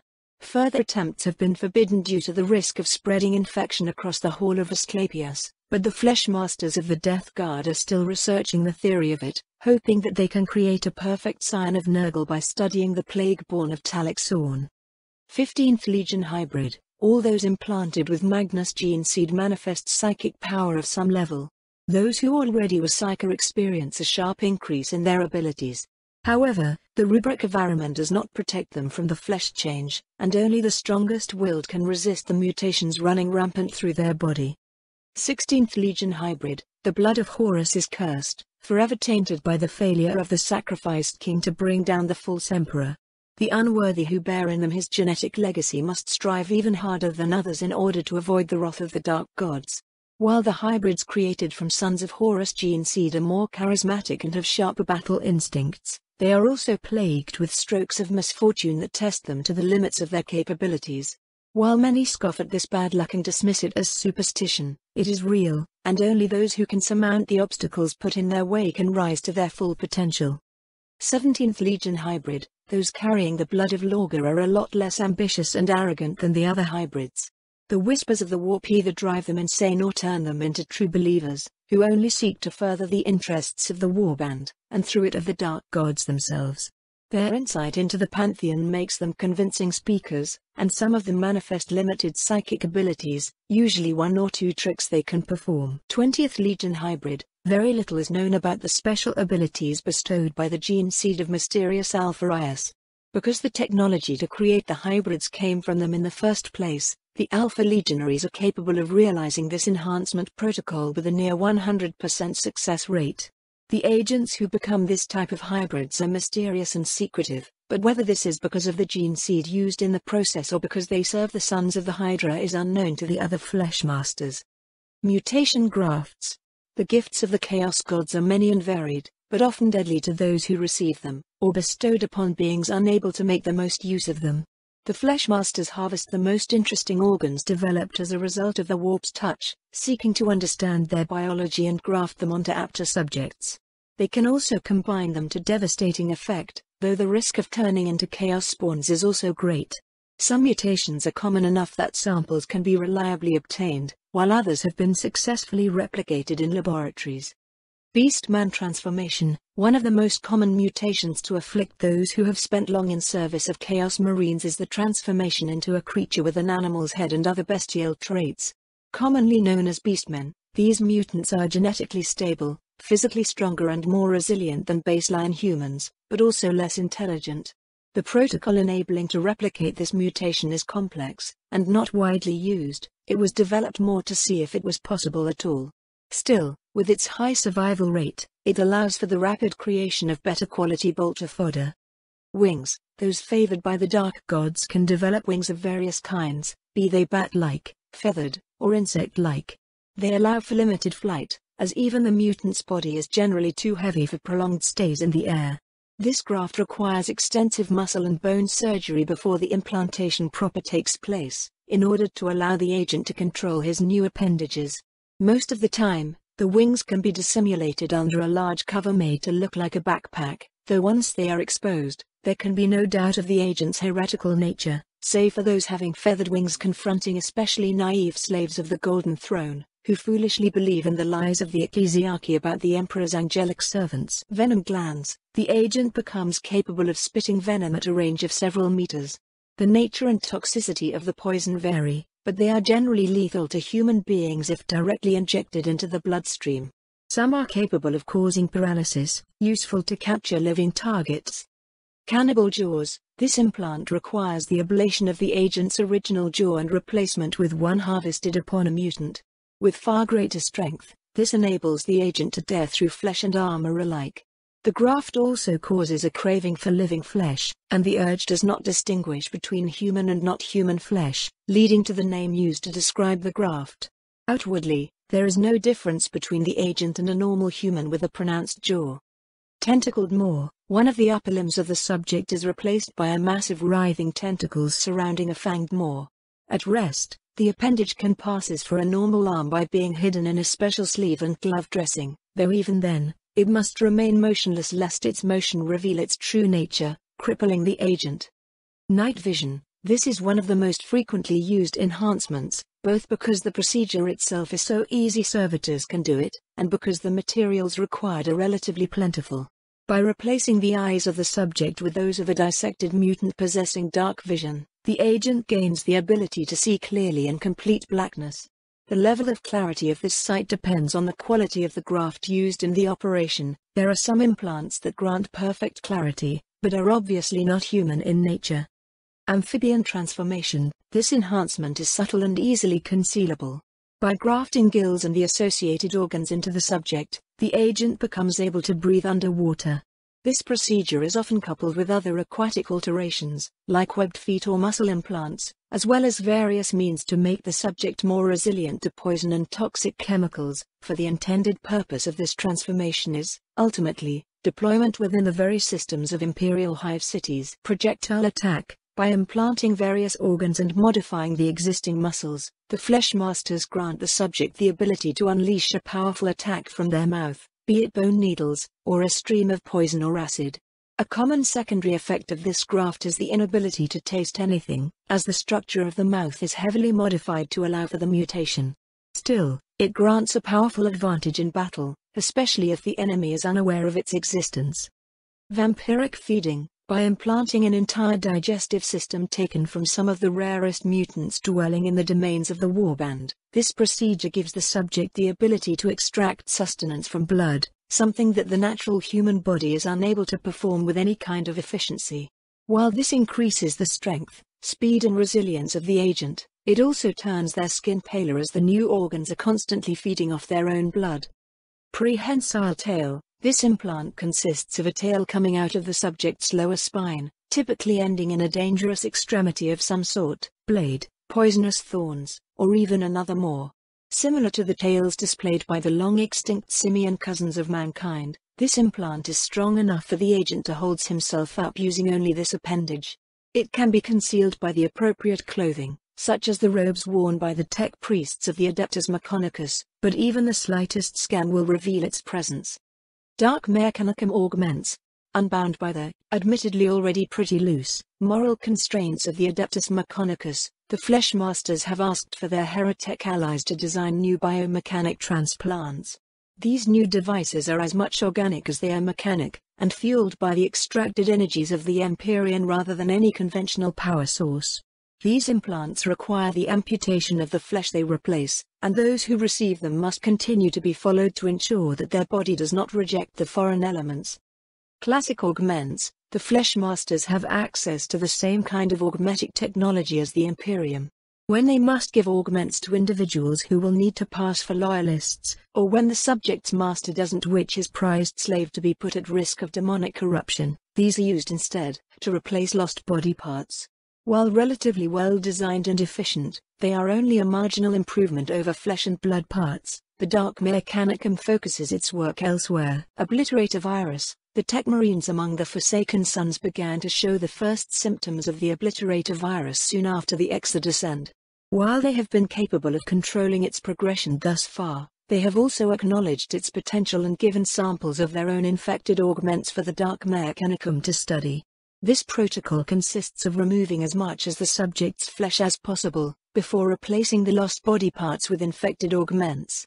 These subjects gain the same weapon-generating ability as obliterators, but their mortal flesh cannot bear the strain for long before they die.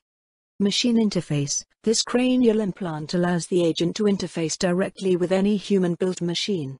Located at the back of the skull, there are several mechadendrites hanging out like hair, which can jack into conventional plugs and force their way into the machine spirit through other means. While connected to the machine, the agent is mostly unresponsive, all of his attention focused on the interaction. Several strains of scrap code are loaded in the implant, and can be used to corrupt Imperial machines to the will of the agent.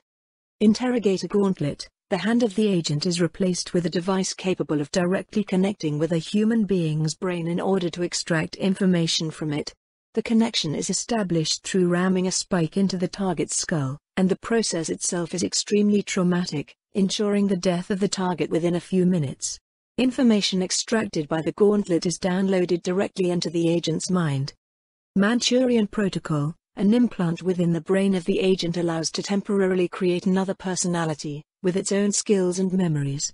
The true personality of the agent can be reactivated at any pre-programmed time or in response to certain stimulus. This implant enables for long-term infiltration without risking the heretical beliefs of the agent be discovered. Cloaking Projector. Based on the technology recuperated during the compliance of 6319, this device enables the agent to produce a field of invisibility that completely conceals him or her from sight, on any part of the light spectrum. However, unlike the original devices, these ones integrate the power of the warp in their design. This also cloaks the agent from psychic detection, but means that activating the device turns the agent's vision of his surroundings into a nightmarish version of his environment. While still similar enough to reality not to confuse the agent, prolonged exposure can result into madness. This protocol requires several implants across the agent's skin working together to project the field. Hunter-killer reconstruction. This procedure requires extensive surgery, and has a low survival ratio. Almost all the flesh of the subject is stripped away and replaced with Dark Mechanicum augmented weapons, empowered by stolen demonic essence. Only the brain of the subject is left, and even that is implanted with neural spikes and cybernetic interfaces to allow it to control the new body it finds itself encased in and manage the sensory input from its new perceptions. It takes both incredible fortitude and willpower to go through the procedure successfully. Even then, those who managed to survive are changed forevermore, turned into little more than sentient instruments of death and destruction, unable to feel anything beyond bloodthirst. As a result, they are most often given over to a handler, who is trusted with the command words for the hunter-killer's cybernetics. Mechanized Lawmaster. This operation is used to create assistance for the Fleshmasters, the Heretics and Dark Magi, as well as support personnel for other operations. The subject is implanted with numerous brain augments, giving him access to an enormous amount of knowledge on various topics from the cogitators of the Warband's ships. However, without the rigorous training and conditioning that proper adepts of the Mechonicus undergo before being granted such augmentations, the mind of the subject is almost always subsumed by the flow of knowledge, reducing him to little more than a walking data repository. Blood of tainted machines, using forbidden secrets from the dark age of technology that were unearthed by the renegade factions of the Mechanicum on Mars at the onset of the heresy, this procedure adds a swarm of nanoscopic robots into the subject's bloodstream. The benefits of this vary depending on the nature of the nanomachines. They might accelerate the host's healing, increase his strength, or can be unleashed into a deadly attack that rips the target apart from the inside. However, the swarm is at constant risk of malfunctioning and either crippling or killing its host, something the heretics are keen the subject remains unaware of. Mind of Iron. This procedure is abhorrent to the more faithful of the Fleshmasters, for while it creates a reliable servant, it also effectively destroys his soul, removing his capacity for emotions. Over the course of several weeks, the brain matter of the subject is removed and replaced with powerful cogitators. In between each operation, the subject must undergo a period of intense activity so that the cogitators will learn how to assume the function of the brain matter removed. This makes the agent more easily controllable, as the cogitators can be implanted with hidden subroutines, and grants him eidetic memory and other useful skills.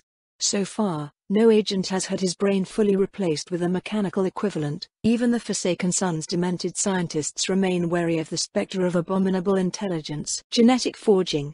By altering the very genetic coding of their subjects and using their technology to force their bodies into the configuration indicated by their new genetic makeup, the Fleshmasters can create entirely new life forms based upon the human form. The possibilities of this branch of genetic engineering are limitless, but the applications are restricted by the fragility of the subjects, and the quick descent into madness of those who survive having their body too greatly reconfigured. Genetic copy. Using a sample of genetic material, the Fleshmasters alter their subject to be a perfect copy of the source individual. The source must be human for this to function. Combined with surgery, outward appearance is duplicated as well. If only appearance is required, then the subject can be shaped into an alien form as well, with limited biological similarity through genetic alteration. An incomplete version of this technique can also be used to reshape the aspect of the subject into any desired form, for example, in order to facilitate infiltration of a human population possessing certain physical traits. Hulking giant. This protocol is designed to create what is commonly referred to as dumb muscle. Through growth hormones being infused into the subject, his musculature increases drastically. Bones are also strengthened to bear the strain of the increase in weight that follows. The resulting agents are over 2 meters high and almost that broad, and can only pass for other gene-forged humans, a practice that is rare but not unheard of in the Imperium. Most of the intellect of the agent is sacrificed to control the increased strength of his limbs. They can act as bodyguards for the more intelligent agents, but cannot be trusted to follow too complex instructions. Liquid bones. This protocol enables the agent to spontaneously turn his bones supple like latex. The process can be limited to certain bones or concern the whole body at the same time, according to the agent's will. While using this ability, the agent is a lot more agile, but also vulnerable, as the organs aren't protected by the bones. This alteration is designed for infiltration, though it can also give an edge in battle by taking the enemy by surprise. Overgrown cerebrum. By increasing the size of the brain and skull, this protocol enhances the intelligence of the agent, while making his alteration obvious to any onlooker.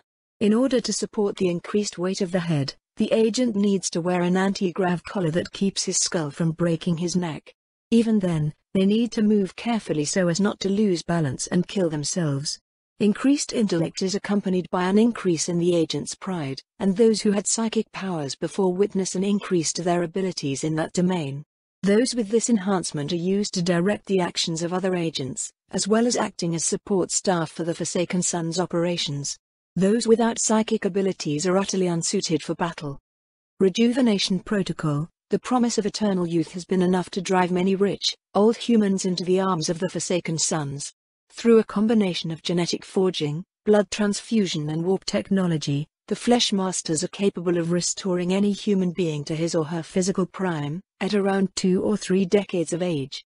This process can be repeated any number of times, though the agent's aging will accelerate with each rejuvenation, necessitating ever more frequent treatments. Artificial psyche. Some Flesh Masters have delved into the mysteries of the psyche gene, convinced that they can use it to bring forth the next step in mankind's evolution. So far, their research has enabled them to gene forge individuals with a psyche gene, turning previously dull subjects into minor psyches. However, these wids lack the psychological defenses built by true psyches all their lives, and as such, are much more vulnerable to insanity and possession.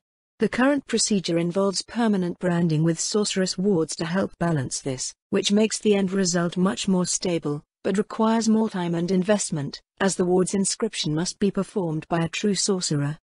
Hidden monster. This procedure gives the subject the ability to transform into another, bestial form encoded within his genetic code. The trigger for the transformation varies from individual to individual, as do the exact details of the new form. Most of the time, the trigger is pain, fear, stress, or an effort of will, while the transformation gives claws, fangs, and other animal attributes. The physical transformation is always extremely traumatic, and often results in the subject being driven mad with pain as long as he is in his transformed aspect. Still, the bestial form is stronger, faster, and more resilient than the human one.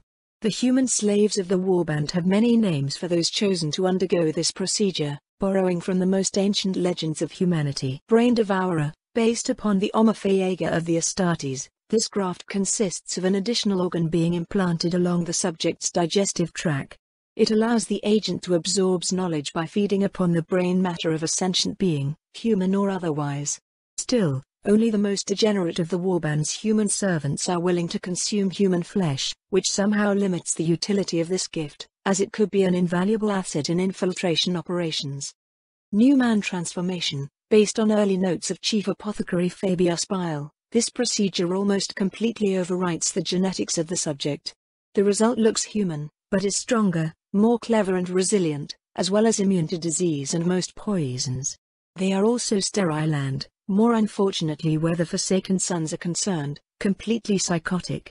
Firmly believing themselves to be the center of the universe, keeping them under control is all but impossible. The few that have been created so far have fled to the depths of the Hand of Ruin, where they have either gathered cults of worshippers or become serial killers prowling the darkness, preying upon those weaker than themselves. Accelerated Neural Network. This procedure dramatically increases the speed of thought of the agent. When this ability is triggered, everything seems to go more slowly around him, to the point where even bullets can be seen.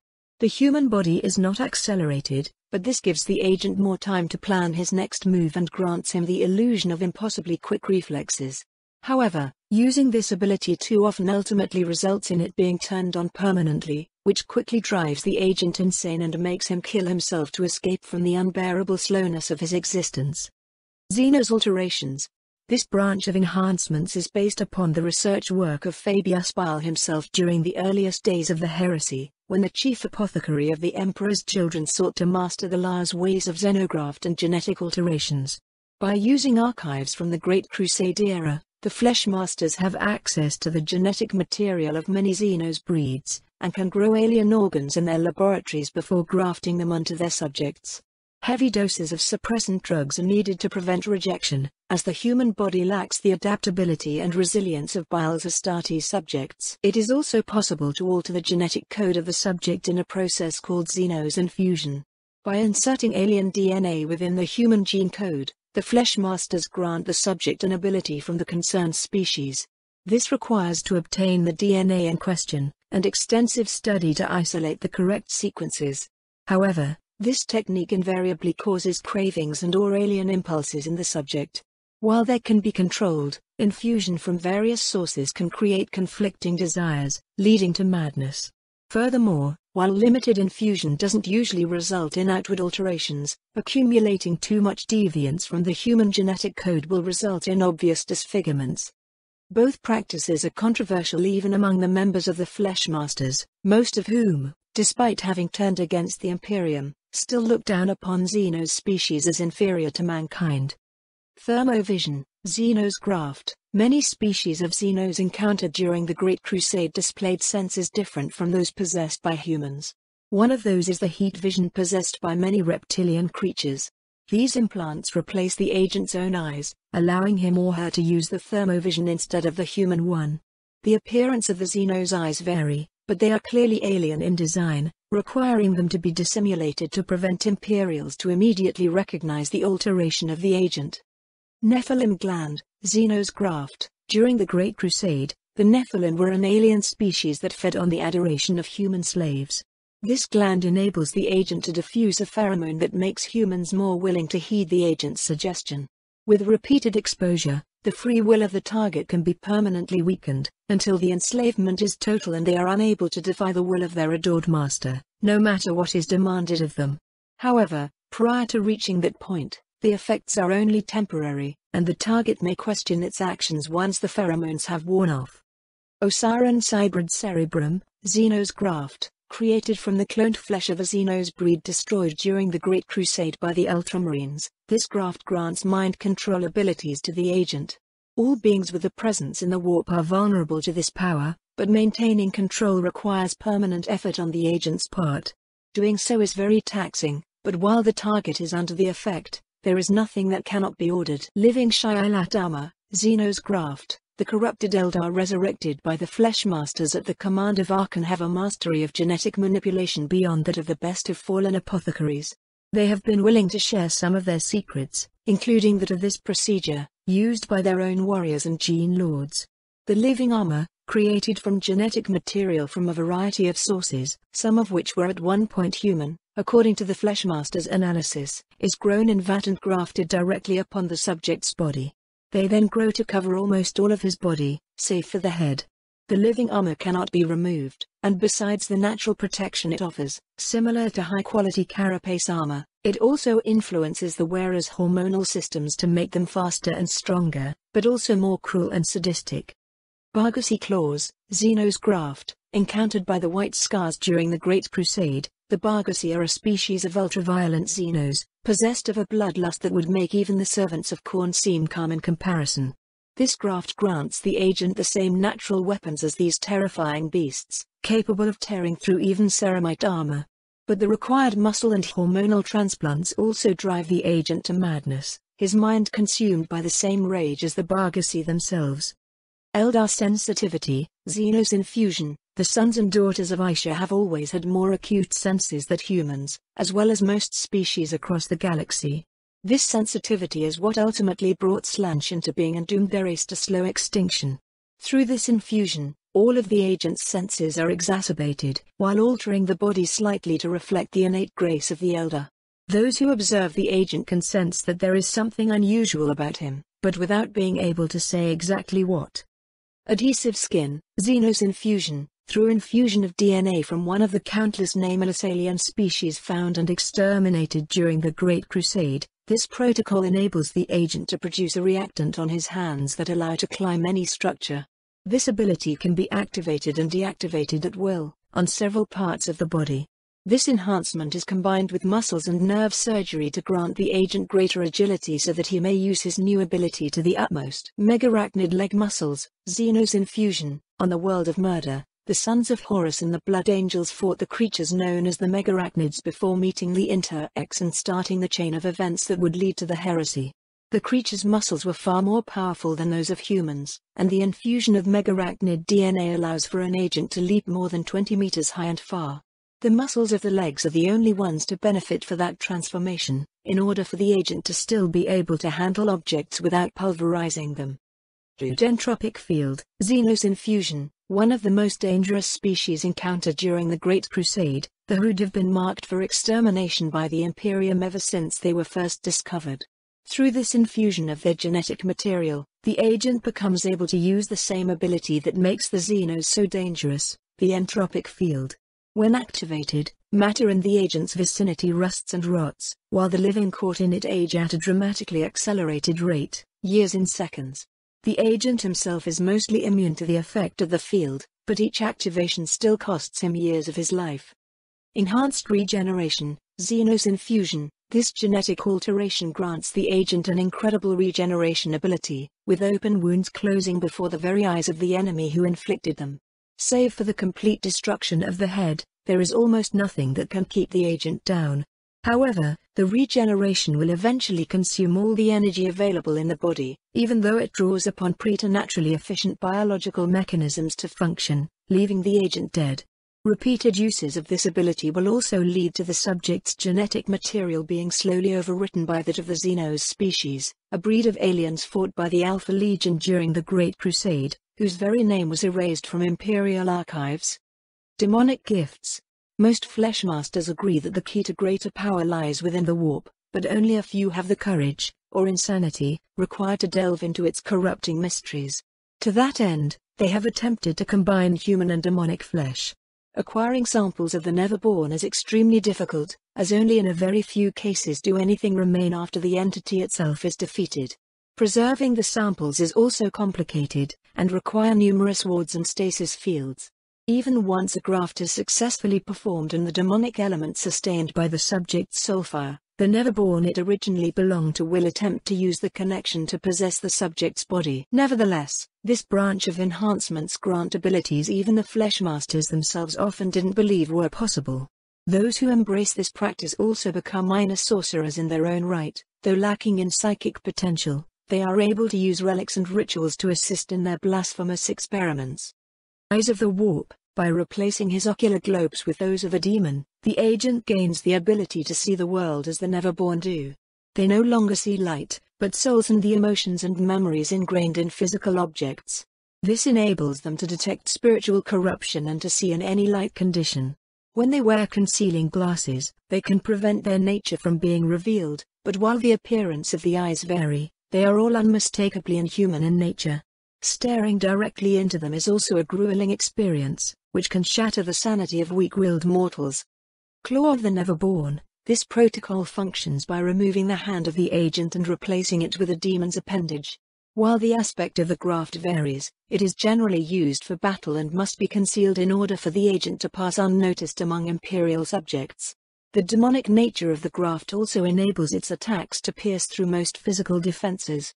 Infernal blood. Through replacing most of the subject's vitae with that taken from a Neverborn specimen, the agent gains many different abilities.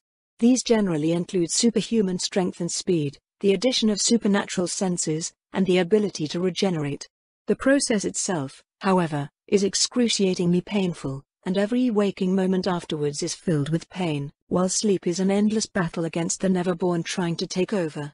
Those having received this enhancement generally sleep in warded circles, safe from the attentions of demons, yet even then, their dreams are haunted and their rest rarely peaceful. Shapeless face. The facial tissue of the agent is removed, exposing the bloody skull beneath. In its place, demonic skin is placed, fused with the rest of the body through extensive surgery and offerings to the ruinous powers. This enables the agent to alter his face to take on any appearance from his memory.